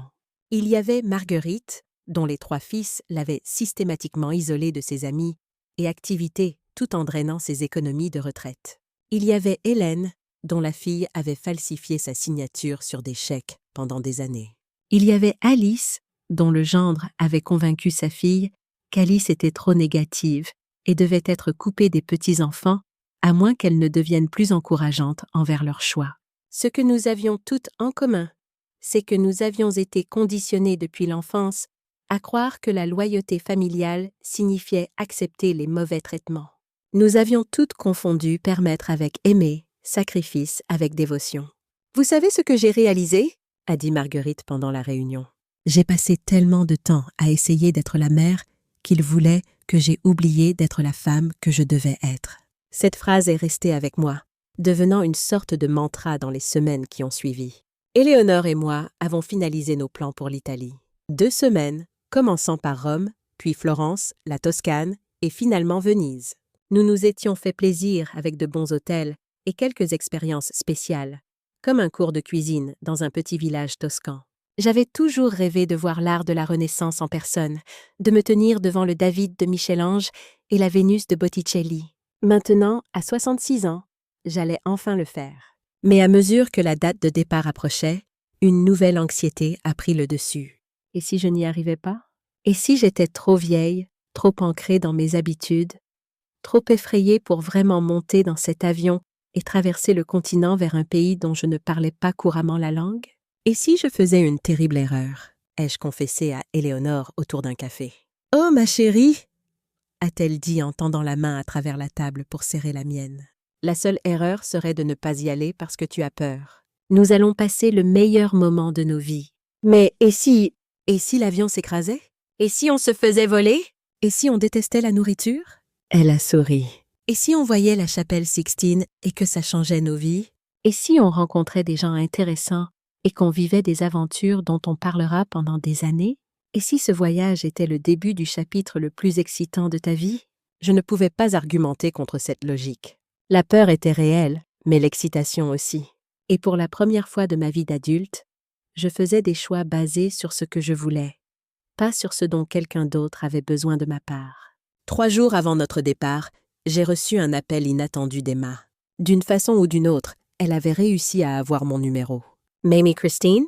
Mon cœur s'est presque arrêté au son de sa petite voix. « Emma, ma puce, comment vas-tu? »« Tu me manques. » Des larmes ont jailli de mes yeux. « Tu me manques aussi, mon cœur. » « Tellement. » Pourquoi tu ne viens plus nous voir?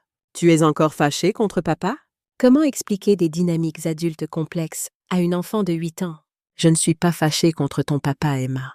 Parfois, les adultes ont besoin d'avoir de l'espace les uns des autres pour régler leurs sentiments.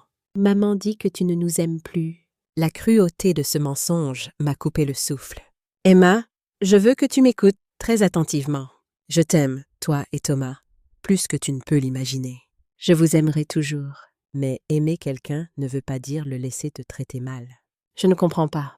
Un jour, quand tu seras plus grande, tu comprendras. Et quand ce jour viendra, j'espère que tu te souviendras que mamie Christine a choisi de s'aimer aussi. Je t'ai fait quelque chose à l'école. C'est une peinture. Je peux te la donner? J'adorerais ça, ma puce. Peut-être que tu peux demander à ton papa de me l'envoyer par la poste. D'accord. Tu vas vraiment en Italie? Papa a dit que oui. Oui, j'y vais. Je pars dans 3 jours. Tu me ramèneras quelque chose? J'ai souri à travers mes larmes. Bien sûr que oui. Qu'est-ce que tu voudrais? Quelque chose de joli. Et peut-être quelque chose pour Thomas aussi. Je te le promets. Après avoir raccroché, je me suis assise dans mon jardin, submergée par les émotions. L'appel avait été à la fois une bénédiction et une malédiction. Merveilleux d'entendre la voix d'Emma, mais douloureux de savoir ce que Valérie disait aux enfants à mon sujet. Ce soir-là, j'ai pris une décision qui m'a surprise moi-même. J'ai appelé Maître Martin et lui ai demandé de m'aider à établir un fonds fiduciaire pour l'éducation universitaire d'Emma et Thomas. De l'argent qui leur serait disponible quand ils auraient 18 ans. Peu importe le comportement de leurs parents. Je veux m'assurer qu'ils ont des options, ai-je expliqué à Maître Martin. Et je veux qu'ils sachent que leur grand-mère pensait que leur avenir était important, même si je ne peux pas faire partie de leur enfance. Ce n'était pas une somme énorme, 50 000 € pour chaque enfant, mais c'était assez pour leur donner un départ, pour leur faire savoir qu'ils étaient aimés inconditionnellement. C'est très généreux, a dit Maître Martin. Mais êtes-vous sûr de vouloir faire ça après tout ce qui s'est passé? J'en suis sûre. Les enfants sont innocents dans tout ça. De cette façon, Antoine et Valérie ne peuvent pas utiliser l'argent pour eux-mêmes ou le brandir au-dessus de la tête des enfants. C'est pour Emma et Thomas, sans condition. Cette décision m'a donné une paix que je n'avais pas anticipée. Je ne pouvais pas contrôler si je voyais les enfants, mais je pouvais m'assurer que mon amour pour eux serait là quand ils seraient assez grands pour comprendre. La veille de notre vol pour Rome, j'ai fait autre chose que j'avais repoussé. Je suis allée dans un salon de coiffure et j'ai pris un style complètement nouveau, plus court, plus moderne, avec des reflets subtils qui illuminaient mon visage. Puis, je suis allée faire du shopping et je me suis acheté une nouvelle garde-robe pour le voyage. Pas les vêtements pratiques et conservateurs que j'avais toujours portés, mais des pièces colorées et stylées qui exprimaient la femme que je devenais. En me regardant dans le miroir ce soir-là, je me reconnaissais à peine. La femme qui me regardait semblait vibrante, confiante, même belle, d'une façon que je ne m'étais jamais autorisée à être avant. « Bonjour, Christine », ai-je dit à mon reflet. « Ravie de faire enfin ta connaissance. » Rome était tout ce dont j'avais rêvé et plus encore. L'ancien Colisée, la magnifique chapelle Sixtine, la romantique fontaine de Trévi, où Éléonore et moi avons toutes deux jeté des pièces par-dessus notre épaule et fait des vœux. J'ai pris des centaines de photos, essayant de capturer chaque moment, chaque sensation. Mais ce n'était pas seulement les sites qui rendèrent le voyage magique. C'était la liberté, le sentiment exaltant de me réveiller chaque matin et de décider juste pour moi ce que je voulais faire ce jour-là. Pas d'emploi du temps de quelqu'un d'autre à considérer. Pas de besoin de quelqu'un d'autre à prioriser. À Florence, debout devant la naissance de Vénus de Botticelli, j'ai senti des larmes couler sur mon visage. La peinture était tellement plus belle en personne que dans n'importe quel livre ou reproduction que j'avais jamais vu. Les couleurs plus vibrantes, les détails plus exquis. « Ça va ?» a murmuré Éléonore, inquiète. « Je pense juste à toutes les années pendant lesquelles j'aurais pu faire ça, » ai-je dit. Toute la beauté que j'ai manquée parce que j'étais si occupée à m'occuper de tout le monde. Elle a serré mon bras. « Mais tu es là maintenant. C'est ce qui compte. » Dans une petite boutique près du Ponte Vecchio, j'ai trouvé un délicat bracelet en argent avec un pendentif de la Vénus de Botticelli pour Emma et un petit cheval en bois sculpté pour Thomas. Je les ai enveloppés soigneusement dans du papier de soie, les glissant dans ma valise avec un mot pour chaque enfant, expliquant d'où venaient les cadeaux et combien j'avais pensé à eux en explorant l'Italie. Est-ce qu'Antoine et Valérie donneraient même mes cadeaux aux enfants? Je n'avais aucun moyen de le savoir, mais je devais essayer. Notre dernier jour en Italie, Éléonore et moi avons pris un cours de cuisine dans un petit village près de Florence. Notre instructrice, une femme nommée Lucia, qui avait probablement mon âge, nous a parlé de sa philosophie de la cuisine. « Vous devez cuisiner avec amour », a-t-elle dit en gesticulant de façon expressive. « Mais amour pour vous-même d'abord. Si vous ne valorisez pas ce que vous créez, comment pouvez-vous le partager avec les autres ?» Ce soir-là, alors que nous étions assises dans notre chambre d'hôtel à faire nos valises pour le vol de retour, Éléonore m'a regardée sérieusement. « Christine, est-ce que je peux te demander quelque chose? Est-ce que tu regrettes parfois d'avoir tourné le dos à ta famille ?» J'ai pensé à sa question en pliant le beau foulard que j'avais acheté à Rome. Un luxe que je m'étais accordé sans culpabilité pour la première fois depuis des années. « Je regrette que cet été nécessaire », ai-je finalement dit. Je regrette qu'Antoine ait appris à voir l'amour comme une transaction et que Valérie n'ait jamais appris à valoriser les gens pour qui ils sont, plutôt que pour ce qu'ils fournissent. Je regrette qu'Emma et Thomas grandissent en regardant leurs parents maltraiter les gens. J'ai fait une pause, regardant les photos de notre voyage éparpillées sur le lit, mais je ne regrette pas de m'être choisie. Je ne regrette pas d'avoir découvert que je vaux plus que ce que je peux donner aux autres. Qu'est-ce que tu penses qu'il va se passer quand tu les reverras? Parce que ça arrivera forcément. Peut-être, mais si c'est le cas, ce sera en tant qu'égaux. Ou pas du tout. J'en ai fini de mendier des miettes d'affection de ma propre famille. Pendant notre voyage, j'avais passé beaucoup de temps à penser à Valérie et à sa révélation sur sa grand-mère. Ça m'avait rendue curieuse sur les schémas dans sa famille, sur comment nous transmettons nos blessures de génération en génération, à moins que quelqu'un ait le courage de briser le cycle. J'étais même allée jusqu'à chercher Sylvie, la mère de Valérie, sur Facebook. Sa page était publique, remplie de photos soigneusement sélectionnées de réunions de famille et de petits-enfants. Mais il y avait quelque chose de performatif dans tout ça. Comme si les photos existaient non pas pour capturer de vrais moments de connexion, mais pour prouver quelque chose à un public invisible. Quelle part du comportement de Valérie avait été appris de sa mère? Quelle part du comportement de Sylvie avait été façonnée par sa propre mère, la grand-mère qui avait utilisé Valérie? Ça n'excusait pas ce qu'il m'avait fait, mais ça m'aidait à le comprendre. Et comprendre, bien que ce ne soit pas la même chose que pardonner, était au moins un pas dans cette direction. Rentrer d'Italie était à la fois merveilleux et désorientant. Ma petite maison semblait différente, d'une certaine façon plus petite et pourtant plus confortable. Je m'étais attendue à ressentir une déception après une telle aventure, mais au lieu de cela, je me sentais dynamisée, prête à continuer à construire cette nouvelle vie que j'avais découverte. Je me suis replongée dans mes cours d'art avec une dévotion renouvelée. Le voyage m'avait inspirée, remplie d'images et d'impressions que j'étais impatiente de capturer sur toile. J'étais encore nulle, mais comme Patricia l'avait prédit, la pratique persistante améliorait lentement mes compétences. J'ai rejoint un groupe de randonnée où j'ai rencontré Richard Tessier, un veuf qui avait récemment déménagé dans la région pour être plus près de sa fille et de ses petits-enfants. Il était gentil, attentionné et rafraîchissant de franchise après des années à naviguer les manipulations d'Antoine et Valérie.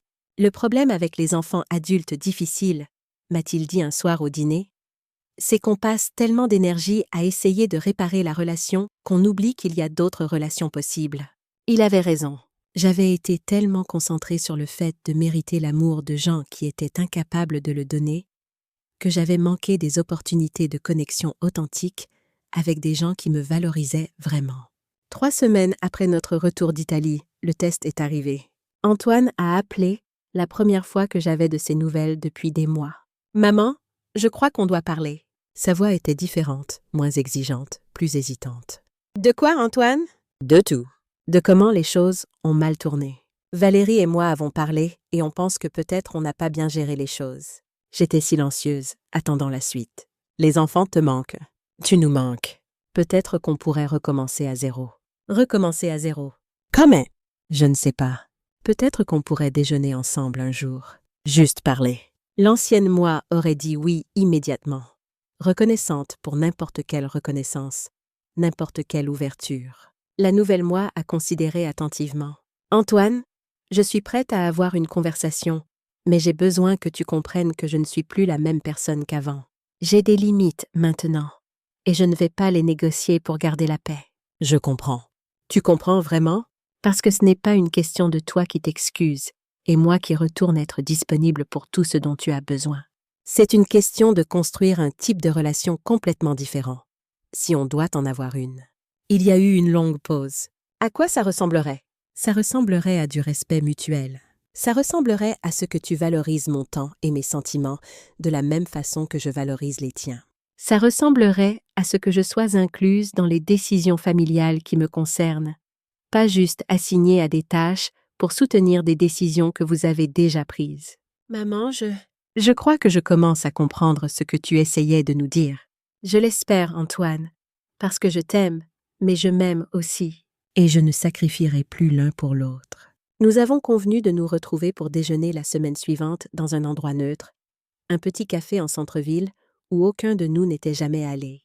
Je suis arrivée en avance, l'estomac noué. Et si c'était juste une autre manipulation? Et si rien n'avait vraiment changé? J'ai failli partir 2 fois avant qu'Antoine n'arrive, avec 5 minutes de retard et l'air plus nerveux que je ne l'avais vu depuis qu'il était adolescent. « Salut, maman. » Il a hésité, puis s'est penché pour m'embrasser sur la joue. « Tu as l'air différente. » « Différente en bien. »« Merci. » J'ai fait un geste vers la chaise en face de moi. « On commande d'abord? » Une fois qu'on a eu de la nourriture devant nous, une distraction, quelque chose sur quoi se concentrer en plus du poids de tout ce qui était resté non dit entre nous, Antoine a pris une profonde inspiration. « Je te dois des excuses. De vraies excuses. On t'a maltraité. Et quand tu t'es enfin défendu, on a essayé de te forcer à rentrer dans le rang. » C'était mal, et je suis désolée. J'ai étudié son visage, cherchant des signes d'insincérité, mais je n'ai vu que du regret sincère. « Qu'est-ce qui a changé ?» ai-je demandé.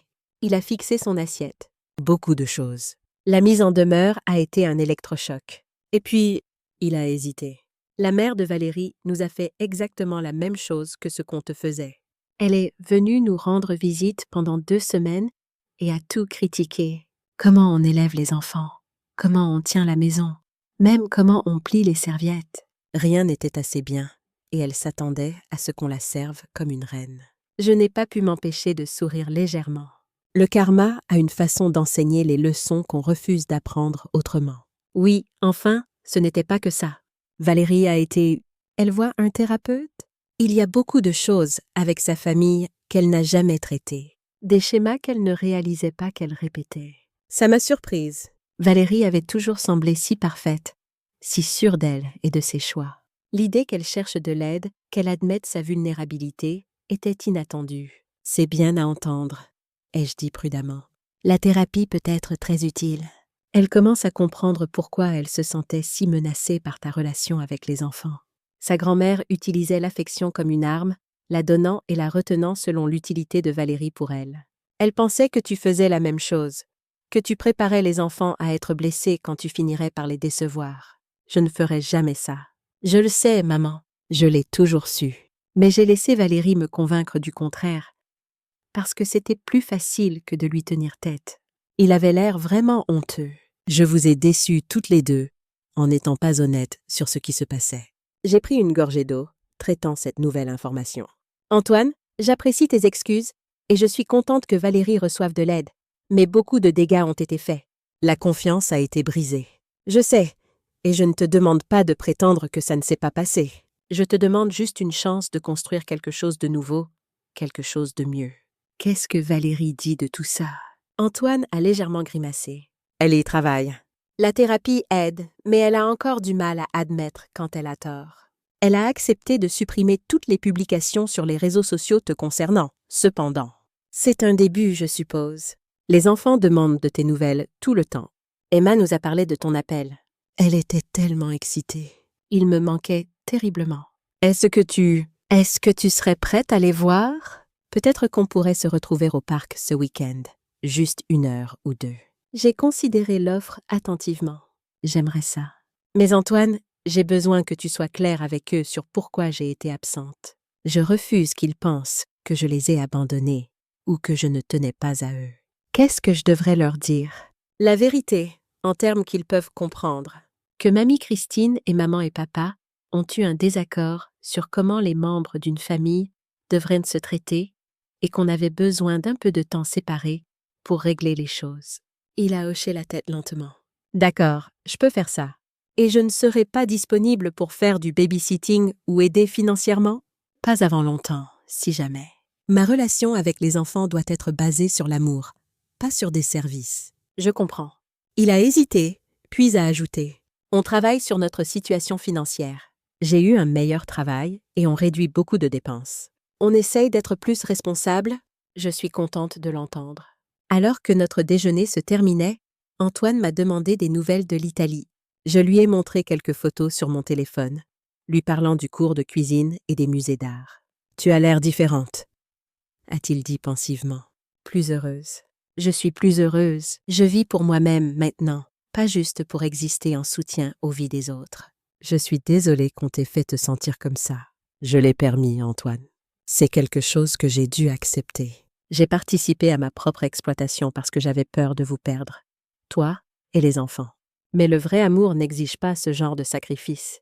Il a hoché la tête, une lueur de douleur traversant son visage. J'ai beaucoup pensé à papa dernièrement. À comment il est parti quand les choses sont devenues difficiles. Mon ex-mari était parti quand Antoine avait 10 ans, le contactant rarement ensuite. Ça avait été juste Antoine et moi pendant la majeure partie de son enfance. Tu te compares à lui? Ai-je demandé doucement. Peut-être. Je crois que j'ai eu peur de décevoir ma famille comme il nous a déçus. Alors j'ai pris des raccourcis. Je t'ai utilisé comme filet de sécurité au lieu d'apprendre à me débrouiller seule. Tu n'es pas ton père, Antoine. Tu es encore là à essayer d'arranger les choses. Ça compte pour quelque chose. En nous séparant, il m'a serré dans ses bras, vraiment serré. Pas l'étreinte machinale qu'il me donnait depuis des années. Je t'aime, maman. Je suis désolée d'avoir oublié comment le montrer. Je t'aime aussi, Antoine. Je t'ai toujours aimé. La rencontre au parc ce week-end-là était à la fois joyeuse et maladroite. Emma a couru vers moi dès qu'elle m'a vue, jetant ses bras autour de ma taille, avec une telle force que j'ai failli perdre l'équilibre. Thomas était plus hésitant, restant en retrait avec Valérie jusqu'à ce qu'Antoine l'encourage doucement à avancer. « C'est bon, mon grand. Mamie Christine t'a manqué. » Valérie et moi avons échangé des hochements de tête raides. Elle n'était pas prête pour la réconciliation encore, et c'était normal. Ce n'était pas à propos d'elle et moi, c'était à propos des enfants. J'avais apporté les cadeaux d'Italie, enveloppés dans du papier coloré. Le ravissement d'Emma devant le bracelet en argent était tout ce que j'avais espéré. Thomas avait besoin d'un peu d'aide pour comprendre que son cheval en bois venait de très loin, d'un autre pays, mais une fois qu'il l'a compris, il ne l'a plus lâché. Nous avons passé 1 heure à nous promener autour de l'étang, à nourrir les canards et à rattraper tout ce que j'avais manqué dans leur vie. Emma avait perdu une dent. Thomas avait appris à faire du vélo sans petites roues, de petites étapes qui semblaient énormes parce que je n'avais pas été là pour en être témoin. Alors qu'on se disait au revoir, Emma m'a regardée avec ses yeux sérieux qui ressemblaient tellement à ceux d'Antoine. « Tu vas repartir, mamie ?» Je me suis agenouillée à sa hauteur. « Je ne pars pas, ma puce, mais les choses vont être un peu différentes d'avant. Je ne viendrai plus vous garder à la maison, mais on peut avoir des sorties spéciales comme aujourd'hui, et tu peux m'appeler quand tu veux parler. Promise? Promise. » Au cours des mois suivants, nous avons établi un nouveau rythme. Je voyais les enfants un week-end sur 2 pendant quelques heures, au parc, au musée, occasionnellement pour un déjeuner au restaurant. Ces visites étaient une question de temps de qualité, pas de garde d'enfants. Antoine les déposait et venait les chercher, et graduellement la maladresse entre nous a commencé à s'estomper. Valérie restait distante, mais au moins elle avait arrêté de saper activement ma relation avec les enfants. Selon Antoine, sa thérapie révélait des problèmes profondément enracinés avec sa propre mère et grand-mère, des schémas générationnels de contrôle et de manipulation émotionnelle qu'elle commençait enfin à comprendre. Pendant ce temps, ma propre vie continuait à s'épanouir. Mon amitié avec Richard s'est approfondie en quelque chose de plus, une romance douce et respectueuse basée sur des intérêts mutuels et une affection sincère. Mon art s'améliorait régulièrement et j'ai même vendu quelques petites peintures lors d'un marché artisanal local. Le groupe de soutien est devenu une partie essentielle de ma vie. Nous célébrions les victoires des unes et des autres et nous soutenions mutuellement à travers les revers. Quand Marguerite a finalement tenu tête à son plus jeune fils, qui drainait son fonds de retraite, nous l'avons toute emmenée dîner pour célébrer. Quand la fille d'Hélène l'a contactée après 2 ans d'éloignement, nous l'avons aidée à se préparer pour cette réunion difficile, mais pleine d'espoir. Un soir, 6 mois après notre première rencontre au café, Antoine a appelé pour m'inviter à dîner chez eux. « Juste le dîner », a-t-il précisé rapidement. Pas du babysitting, pas apporter de la nourriture, juste être une invitée. « Valérie veut te parler. » J'ai accepté avec une certaine appréhension. Malgré les progrès que nous avions faits, Valérie et moi avions à peine échangé plus que des salutations polies lors des dépôts et récupérations des enfants. Le dîner était étonnamment agréable. Les enfants étaient excités de m'avoir à nouveau dans leur maison, me montrant fièrement leur chambre et leurs dessins récents.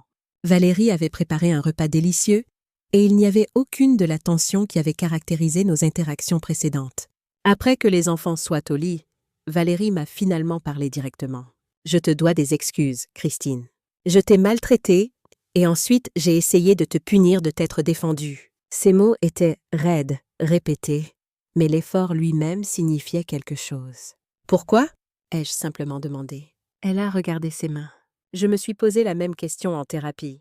Une partie, c'était ma propre histoire. Ma grand-mère m'utilisait comme un accessoire, une performance. Elle me couvrait d'affection quand d'autres regardaient, puis m'ignorait ou me critiquait quand nous étions seuls. Je crois que j'ai projeté ça sur toi. J'ai supposé que tu avais des arrière-pensées en aimant Emma et Thomas. Et l'autre partie? Elle a croisé brièvement mon regard, puis a détourné les yeux. La jalousie, je suppose. Ils t'aimaient si facilement, si complètement. Moi, je devais travailler pour leur affection. Mais toi, tu l'avais naturellement. Les enfants savent quand ils sont vraiment aimés, ai-je dit doucement. Ils répondent à l'authenticité. Je commence à comprendre ça. Elle a hésité, puis a ajouté « Je ne te demande pas de me pardonner. Je voulais juste que tu saches que je reconnais ce que j'ai fait et que j'essaye de changer. » Merci de me dire ça. Ça compte beaucoup. Alors qu'Antoine me raccompagnait à ma voiture plus tard ce soir-là, il a serré ma main. C'était un grand pas pour elle. Pour nous deux, ai-je reconnu. On a un long chemin à parcourir, mais c'est un début. En rentrant chez moi en voiture, j'ai réfléchi à combien les choses avaient changé en juste 1 an. La femme qui était allongée dans ce lit d'hôpital, abandonnée et le cœur brisé, semblait être une personne complètement différente. La femme que j'étais maintenant connaissait sa propre valeur, posait des limites saines et avait construit une vie qui lui apportait une joie sincère.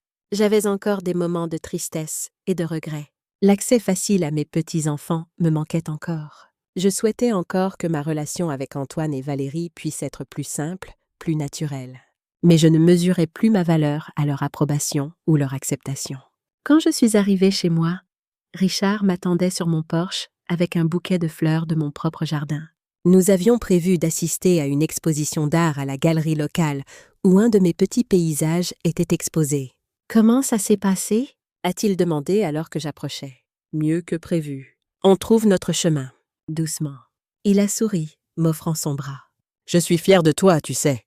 Il faut du courage pour redéfinir une relation au lieu de simplement y mettre fin ou d'accepter le statu quo. » J'ai eu de bons exemples, ai-je dit, pensant à Dorothée, Marguerite et toutes les autres femmes qui m'avaient aidé à trouver mon chemin. Plus tard ce soir-là, alors que Richard et moi nous tenions devant ma peinture à la galerie, j'ai ressenti un profond sentiment de paix. La peinture n'était pas parfaite, loin de là, mais elle était authentique. Elle était à moi. Et la voir exposée parmi les œuvres d'autres artistes locaux me donnait un sentiment d'appartenance que je n'avais jamais connu auparavant. « À quoi tu penses ?» a demandé Richard, remarquant mon sourire. « Je pense à combien j'aime ma vie. Tout, le bon et le mauvais, la joie et la peine. Ça m'a amené ici, à ce moment, et je ne changerai rien. Pas même les parties difficiles, surtout pas les parties difficiles. Elles m'ont appris qui je suis vraiment. » 2 ans plus tard, je me tenais dans une autre galerie, entourée de mon propre travail, une collection de peintures inspirées par mes voyages, mon jardin et les émotions complexes de mon voyage vers la découverte de soi. Ce n'était pas une galerie prestigieuse, juste un petit espace local qui présentait des artistes amateurs. Mais voir mes peintures exposées me remplissait d'une fierté indescriptible. Emma et Thomas, maintenant 10 et 8 ans, étaient venus avec Antoine pour voir l'exposition. Valérie s'était excusée avec un mal de tête, mais avait envoyé un petit bouquet de fleurs avec une carte qui disait simplement « Félicitations ». « C'est toi qui as peint tout ça, mamie ?» a demandé Emma, les yeux écarquillés. « Oui, ma puce. Qu'est-ce que tu en penses? C'est magnifique. Je veux apprendre à peindre comme toi. J'adorerais t'apprendre. » Alors qu'Antoine se déplaçait dans l'exposition, étudiant attentivement chaque peinture, je l'ai vu s'arrêter devant une en particulier, un portrait que j'avais fait de lui petit garçon d'après une vieille photographie. Dans la peinture, il avait environ 5 ans, assis sur mes genoux pendant que je lui lisais une histoire. « Je me souviens de ça », a-t-il dit doucement quand je l'ai rejoint. « Tu me lisais des histoires tous les soirs, peu importe à quel point tu étais fatigué. Tu étais le centre de mon monde et je l'ai pris pour acquis pendant longtemps. » Il s'est tourné pour me faire face. « Je suis désolée qu'il ait fallu presque te perdre pour réaliser à quel point tu comptes pour moi. On retrouve notre chemin l'un vers l'autre. C'est ce qui compte. Notre relation ne serait jamais parfaite. Il y aurait toujours des cicatrices, des blessures que nous nous étions infligées. Valérie et moi ne serions probablement jamais proches. Mais nous avions trouvé un moyen d'avancer avec respect et attention, de construire un nouveau type de dynamique familiale basée sur des limites mutuelles et une communication honnête. Et j'avais construit une vie qui était pleinement et authentiquement la mienne. Une vie remplie d'art et de voyages, d'amitiés aimantes et d'une tendre romance, de travail significatif et d'apprentissage continu. Une vie où je comptais non pas pour ce que je pouvais donner aux autres, mais pour qui j'étais. À 68 ans, j'avais découvert qu'il n'est jamais trop tard pour devenir la personne qu'on était destiné à être. Jamais trop tard pour exiger le respect, pour poser des limites, pour prioriser son propre bonheur. Jamais trop tard pour réaliser que le véritable amour, pour soi-même et pour les autres, ne requiert rien de moins que notre authenticité complète. En regardant Emma étudier une de mes peintures, la tête penchée pensivement sur le côté, j'ai ressenti une vague d'espoir. Peut-être qu'à travers mon exemple, elle apprenait une leçon différente de celle que j'avais involontairement enseignée pendant tant d'années. Peut-être qu'elle apprenait que l'amour ne signifie pas s'effacer, que donner n'exige pas l'autodestruction, que les limites saines sont le fondement des relations significatives. Peut-être qu'en me choisissant moi-même, j'avais donné à ma petite fille le cadeau le plus précieux de tous, la permission de se choisir elle-même un jour aussi. Les mois qui ont suivi l'exposition ont été parmi les plus riches de ma vie. J'ai continué à peindre chaque jour, même quand l'inspiration semblait lointaine. Patricia avait raison. La persévérance était la clé. Mes toiles sont devenues plus assurées, plus expressives, plus authentiquement miennes. J'ai même osé expérimenter avec des couleurs vives que je n'aurais jamais considérées auparavant. Avec Richard, nous avons voyagé en Provence, puis en Grèce. Chaque voyage était une nouvelle aventure, une nouvelle source d'inspiration pour mon art et pour ma vie. Nous marchions main dans la main dans les ruelles pavées, nous arrêtions dans de petits restaurants locaux et partagions des conversations profondes sur nos vies, nos regrets et nos espoirs. Un soir, assis sur une terrasse surplombant la Méditerranée, Richard m'a demandé ce que je considérais comme ma plus grande réussite. J'ai réfléchi longuement avant de répondre. Ma plus grande réussite, ce n'est pas l'art, ni les voyages, ni même la réconciliation avec Antoine. C'est d'avoir enfin appris à m'aimer moi-même assez pour refuser d'être maltraitée. C'est d'avoir eu le courage de dire non et de m'y tenir, même quand c'était terrifiant et douloureux. Il a hoché la tête, comprenant parfaitement. C'est la chose la plus difficile au monde, n'est-ce pas? D'apprendre à se valoriser. Oui, parce qu'on nous a appris le contraire toute notre vie. On nous a appris que les bonnes mères se sacrifient, que les bonnes grand-mères sont toujours disponibles, que l'amour signifie s'oublier soi-même. Mais ce n'est pas de l'amour, c'est de l'effacement. Le groupe de soutien continuait à se réunir tous les 15 jours. Nous avions grandi, accueillant de nouvelles membres, des femmes qui venaient de découvrir ce que nous savions déjà, que la famille pouvait être à la fois la source de notre plus grande joie et de notre plus grande douleur, que les limites n'étaient pas de l'égoïsme, mais de la survie, que se choisir soi-même était un acte d'amour, pas de trahison.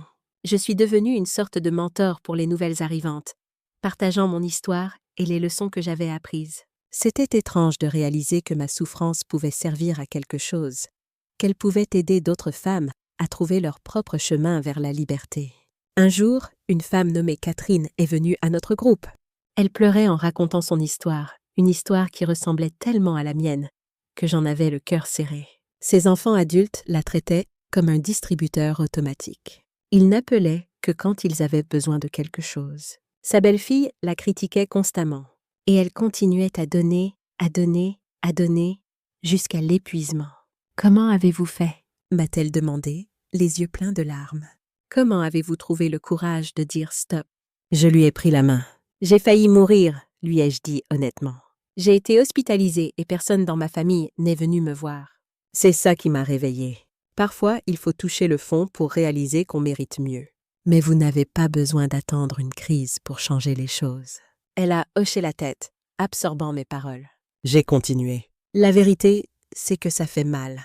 Ça fait terriblement mal de réaliser que les gens qu'on aime nous utilisent. Ça fait mal de poser des limites et de voir leur colère. Ça fait mal de peut-être perdre l'accès à ses petits-enfants. Mais savez-vous ce qui fait encore plus mal? Continuer à vivre une vie où on n'existe que pour servir les autres. Où on s'efface tellement qu'on ne sait plus qui on est. Ce soir-là, en rentrant chez moi, j'ai pensé au chemin parcouru depuis cette nuit terrible où j'avais appelé le 15. Seule et terrifiée sur le sol de ma cuisine. J'avais traversé des moments de doute, de culpabilité, de chagrin profond. Mais j'en étais sortie plus forte, plus vivante, plus authentique que je ne l'avais jamais été. Emma venait maintenant régulièrement prendre des cours de peinture avec moi. Nous passions des après-midi entiers dans mon atelier, elle travaillant sur ses propres créations pendant que je l'aidais et l'encourageais. Elle avait un véritable talent, une façon de voir le monde qui me rappelait ma propre jeunesse, avant que je ne commence à m'effacer. Un jour, alors que nous peignions côte à côte, elle m'a posé une question qui m'a prise au dépourvu. « Mamie, pourquoi tu n'étais plus là pendant si longtemps? » Je veux dire, la vraie raison. Je savais qu'elle était assez grande maintenant pour comprendre au moins une partie de la vérité. J'ai posé mon pinceau et je l'ai regardé. Parce que j'avais besoin d'apprendre à m'aimer moi-même, ma puce. Pendant longtemps, j'ai cru que pour être aimée, je devais toujours dire oui à tout. Toujours aider, toujours donner, même quand ça me faisait du mal. Et puis, j'ai compris que ce n'était pas juste, que je méritais d'être traitée avec respect. Elle a hoché la tête pensivement. Maman dit que tu lui as appris quelque chose d'important, que parfois, il faut se battre pour soi-même. J'ai senti les larmes me monter aux yeux. Valérie avait dit ça? C'était peut-être le signe de guérison le plus significatif de tous. Oui, ma puce, c'est exactement ça. Et tu sais quoi? Tu as le droit de te battre pour toi-même aussi. Personne n'a le droit de te faire sentir que tu ne comptes pas. Promets-moi que tu t'en souviendras. Elle a souri, ce sourire qui illuminait son visage comme le soleil perçant les nuages. Je te le promets, mamie. Le printemps suivant, j'ai eu 70 ans. Antoine a organisé une fête dans le jardin de leur maison, avec tous les gens qui comptaient dans ma vie. Éléonore et son mari, Richard, les femmes du groupe de soutien, Patricia du cours d'art, et bien sûr Emma et Thomas. Même Valérie était là, souriante et détendue d'une façon que je ne lui avais jamais vue avant. Elle est venue vers moi avec un bouquet de mes fleurs préférées. Bon anniversaire, Christine. Elle a hésité, puis a ajouté « Merci d'avoir été assez forte pour nous montrer ce que ça voulait dire de se respecter soi-même. Ça m'a pris du temps, mais je crois que je commence enfin à comprendre. » Je l'ai serrée dans mes bras, pour la première fois depuis que je la connaissais. « Merci d'avoir eu le courage de changer, » lui ai-je dit. « Ce n'était pas facile pour toi non plus. » Pendant la fête, alors que je regardais autour de moi tous ces visages aimants, j'ai réalisé à quel point ma vie avait changé. 4 ans plus tôt, je célébrais mon anniversaire seule, attendant un appel de mon fils qui ne venait jamais. Maintenant, j'étais entourée de gens qui m'aimaient vraiment, qui me valorisaient pour qui j'étais, pas pour ce que je pouvais leur donner. Antoine a fait un discours qui m'a fait pleurer. Il a parlé de la mère dévouée qu'il avait élevée seule, de la grand-mère aimante qu'il avait presque perdue par sa propre faute, et de la femme courageuse qui lui avait appris que l'amour véritable inclut l'amour de soi. « Maman » a-t-il dit, la voix tremblante d'émotion. « Je suis tellement reconnaissant que tu aies eu le courage de nous tenir tête. À l'époque, je pensais que tu étais cruel, que tu nous punissais. Mais maintenant, je comprends que tu essayais de nous sauver tous, de nous sauver de devenir des gens qui prennent sans jamais donner. de sauver mes enfants de grandir en pensant que c'est normal de traiter les gens comme tu étais traité, et de te sauver toi-même après des années passées à t'oublier. Cette nuit-là, après que tous les invités soient partis, je me suis assise dans mon jardin avec Richard. Les étoiles brillaient au-dessus de nous et l'air était doux et parfumé par mes roses. « Tu sais ce que je réalise ?» lui ai-je dit. Toute ma vie, j'ai eu peur. Peur de ne pas être aimée. Peur d'être abandonnée comme mon ex-mari m'avait abandonnée. Peur de finir seule. Et cette peur m'a fait accepter des miettes quand je méritais un festin. Il a pris ma main. Et maintenant? Maintenant, je n'ai plus peur, parce que j'ai appris la leçon la plus importante de ma vie. Je ne suis jamais vraiment seule tant que je suis en paix avec moi-même. Tout le reste, l'amour de ma famille, l'amitié, la romance, c'est magnifique et précieux, mais ce n'est pas ce qui me définit. Ce qui me définit, c'est la femme que je choisis d'être chaque jour. Le lendemain matin, je me suis réveillée tôt et je suis allée dans mon atelier. J'ai commencé une nouvelle peinture, un autoportrait.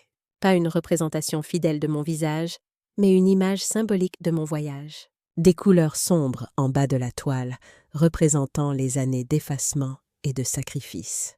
Puis une explosion de lumière et de couleurs au centre, le moment du réveil. Et en haut, un ciel ouvert plein de possibilités. La vie que j'avais construite après avoir appris à m'aimer. J'ai travaillé sur cette peinture pendant des semaines, y mettant tout mon cœur et toute mon histoire. Quand elle a été terminée, je l'ai accrochée dans mon salon, au-dessus de la cheminée. Chaque jour, elle me rappelle le chemin parcouru et la femme que je suis devenue. Maintenant, je regarde en arrière sur ma vie et je ne regrette rien. Pas même les années difficiles, pas même la douleur et la solitude. Parce que tout cela m'a menée ici, à cette vie pleine et authentique que j'ai construite, à cette paix intérieure que j'ai trouvée, à cette capacité d'aimer librement, sans peur et sans condition. Si je pouvais envoyer un message à la femme que j'étais il y a 4 ans, celle qui était allongée sur le sol de sa cuisine en pensant qu'elle allait mourir, je lui dirais ceci. Tiens bon, la douleur que tu ressens maintenant est le début de ta libération. Les gens qui t'ont abandonné cette nuit t'ont fait le plus beau des cadeaux sans le savoir. Ils t'ont montré la vérité, et cette vérité, aussi brutale soit-elle, va te libérer. Tu vas découvrir une force que tu ne soupçonnais pas. Tu vas apprendre à peindre et à voyager et à aimer encore. Tu vas trouver des amis qui te valorisent pour qui tu es. Tu vas même retrouver ta famille, mais sur de nouvelles bases, plus saines et plus respectueuses. Et surtout, tu vas enfin te rencontrer toi-même.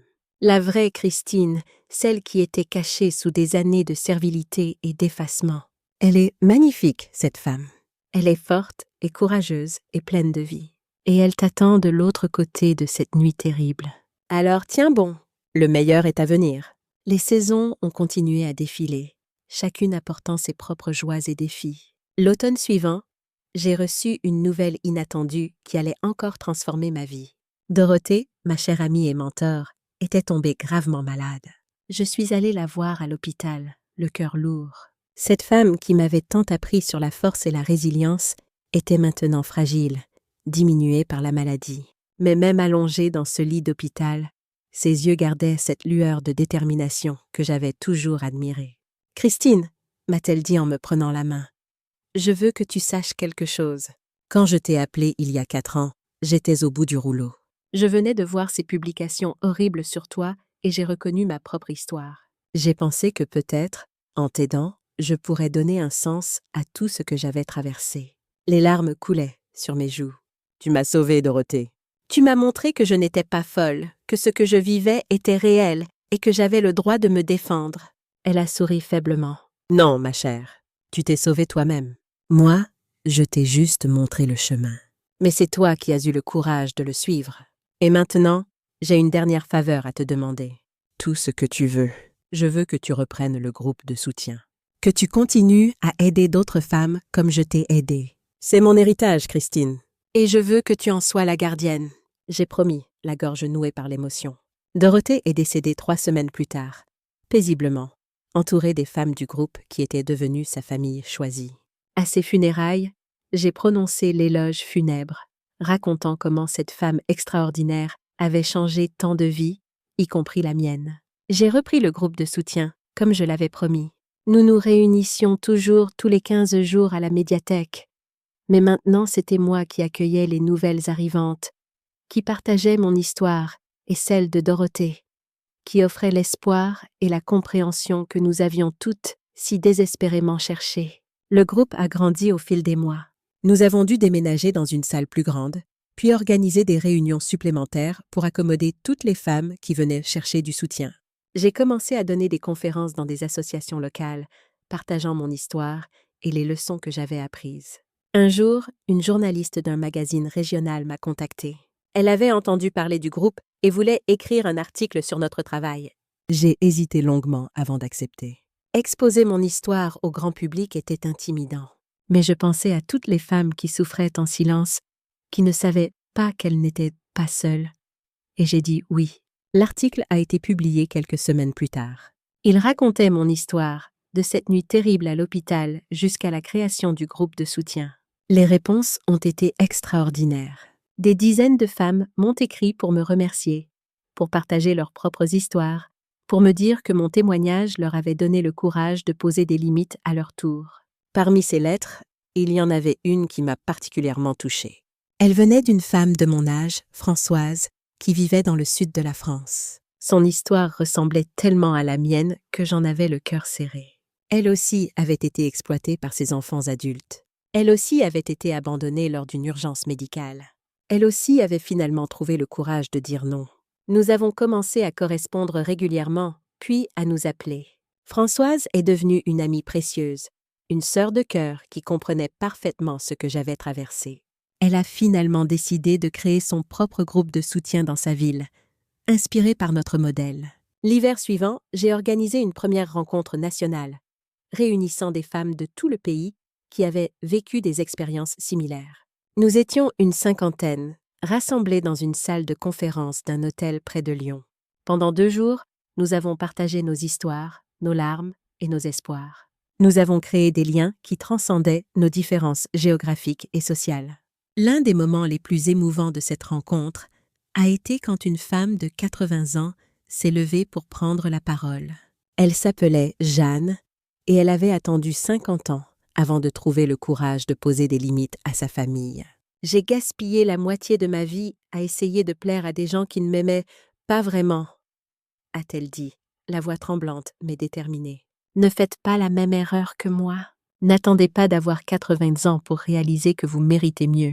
Ces paroles résonnaient dans la salle, touchant chacune d'entre nous au plus profond de notre être. Emma, maintenant adolescente, s'intéressait de plus en plus à mon travail avec le groupe de soutien. Elle m'accompagnait parfois aux réunions, écoutant silencieusement les histoires de ces femmes qui avaient traversé tant d'épreuves. Un jour, elle m'a demandé si elle pouvait interviewer quelques membres du groupe pour un projet scolaire sur les dynamiques familiales. Les femmes ont accepté avec enthousiasme, touchées par l'intérêt de cette jeune fille pour leurs expériences. Le projet d'Emma a été remarqué par ses professeurs et présenté lors d'une exposition à l'école. Valérie et Antoine étaient présents, et j'ai vu Valérie essuyer discrètement une larme en lisant les témoignages que sa fille avait recueillis. Après l'exposition, Valérie est venue vers moi, visiblement émue. « Christine, a-t-elle dit, je réalise maintenant à quel point ce que tu fais est important. Ces femmes, leurs histoires. J'aurais pu devenir comme les personnes qui leur ont fait du mal. J'aurais pu continuer à te traiter de cette façon pendant des années si tu ne t'étais pas défendue. » Elle a pris une profonde inspiration. « Je sais que je t'ai déjà présenté mes excuses, mais je voulais te dire autre chose. Merci. Merci d'avoir été assez forte pour me montrer mes erreurs. Merci d'avoir donné à ma fille un exemple de femme qui refuse d'être maltraitée. Ce moment de réconciliation authentique était plus précieux que tout ce que j'aurais pu imaginer. Valérie et moi ne serions jamais les meilleures amies du monde. Mais nous avions trouvé un terrain d'entente, un respect mutuel qui permettait à notre famille de fonctionner de manière plus saine. Richard et moi avons célébré notre 3e anniversaire ensemble lors d'un voyage en Normandie. Nous avons marché sur les plages du débarquement, visité les falaises d'Étretat et dégusté des fruits de mer dans de petits restaurants au bord de la mer. Notre relation était devenue un pilier de stabilité et de joie dans ma vie. Un soir, assis devant un coucher de soleil spectaculaire sur la Manche, Richard m'a demandé si j'avais des regrets concernant ma vie amoureuse passée, mon mariage raté avec le père d'Antoine. J'y ai réfléchi longuement avant de répondre. Mon mariage était un échec, c'est vrai. Marc m'a abandonnée avec un enfant de 10 ans et n'a pratiquement jamais regardé en arrière. Pendant longtemps, j'ai porté cette blessure comme une marque de honte. Mais maintenant, je réalise que son départ m'a obligée à devenir forte, à apprendre à me débrouiller seule. Et même si j'ai fait des erreurs en cours de route, même si j'ai laissé Antoine et Valérie me traiter d'une façon que je n'aurais jamais dû accepter, j'ai fini par trouver mon chemin. Richard a hoché la tête pensivement. Et nous deux? Des regrets?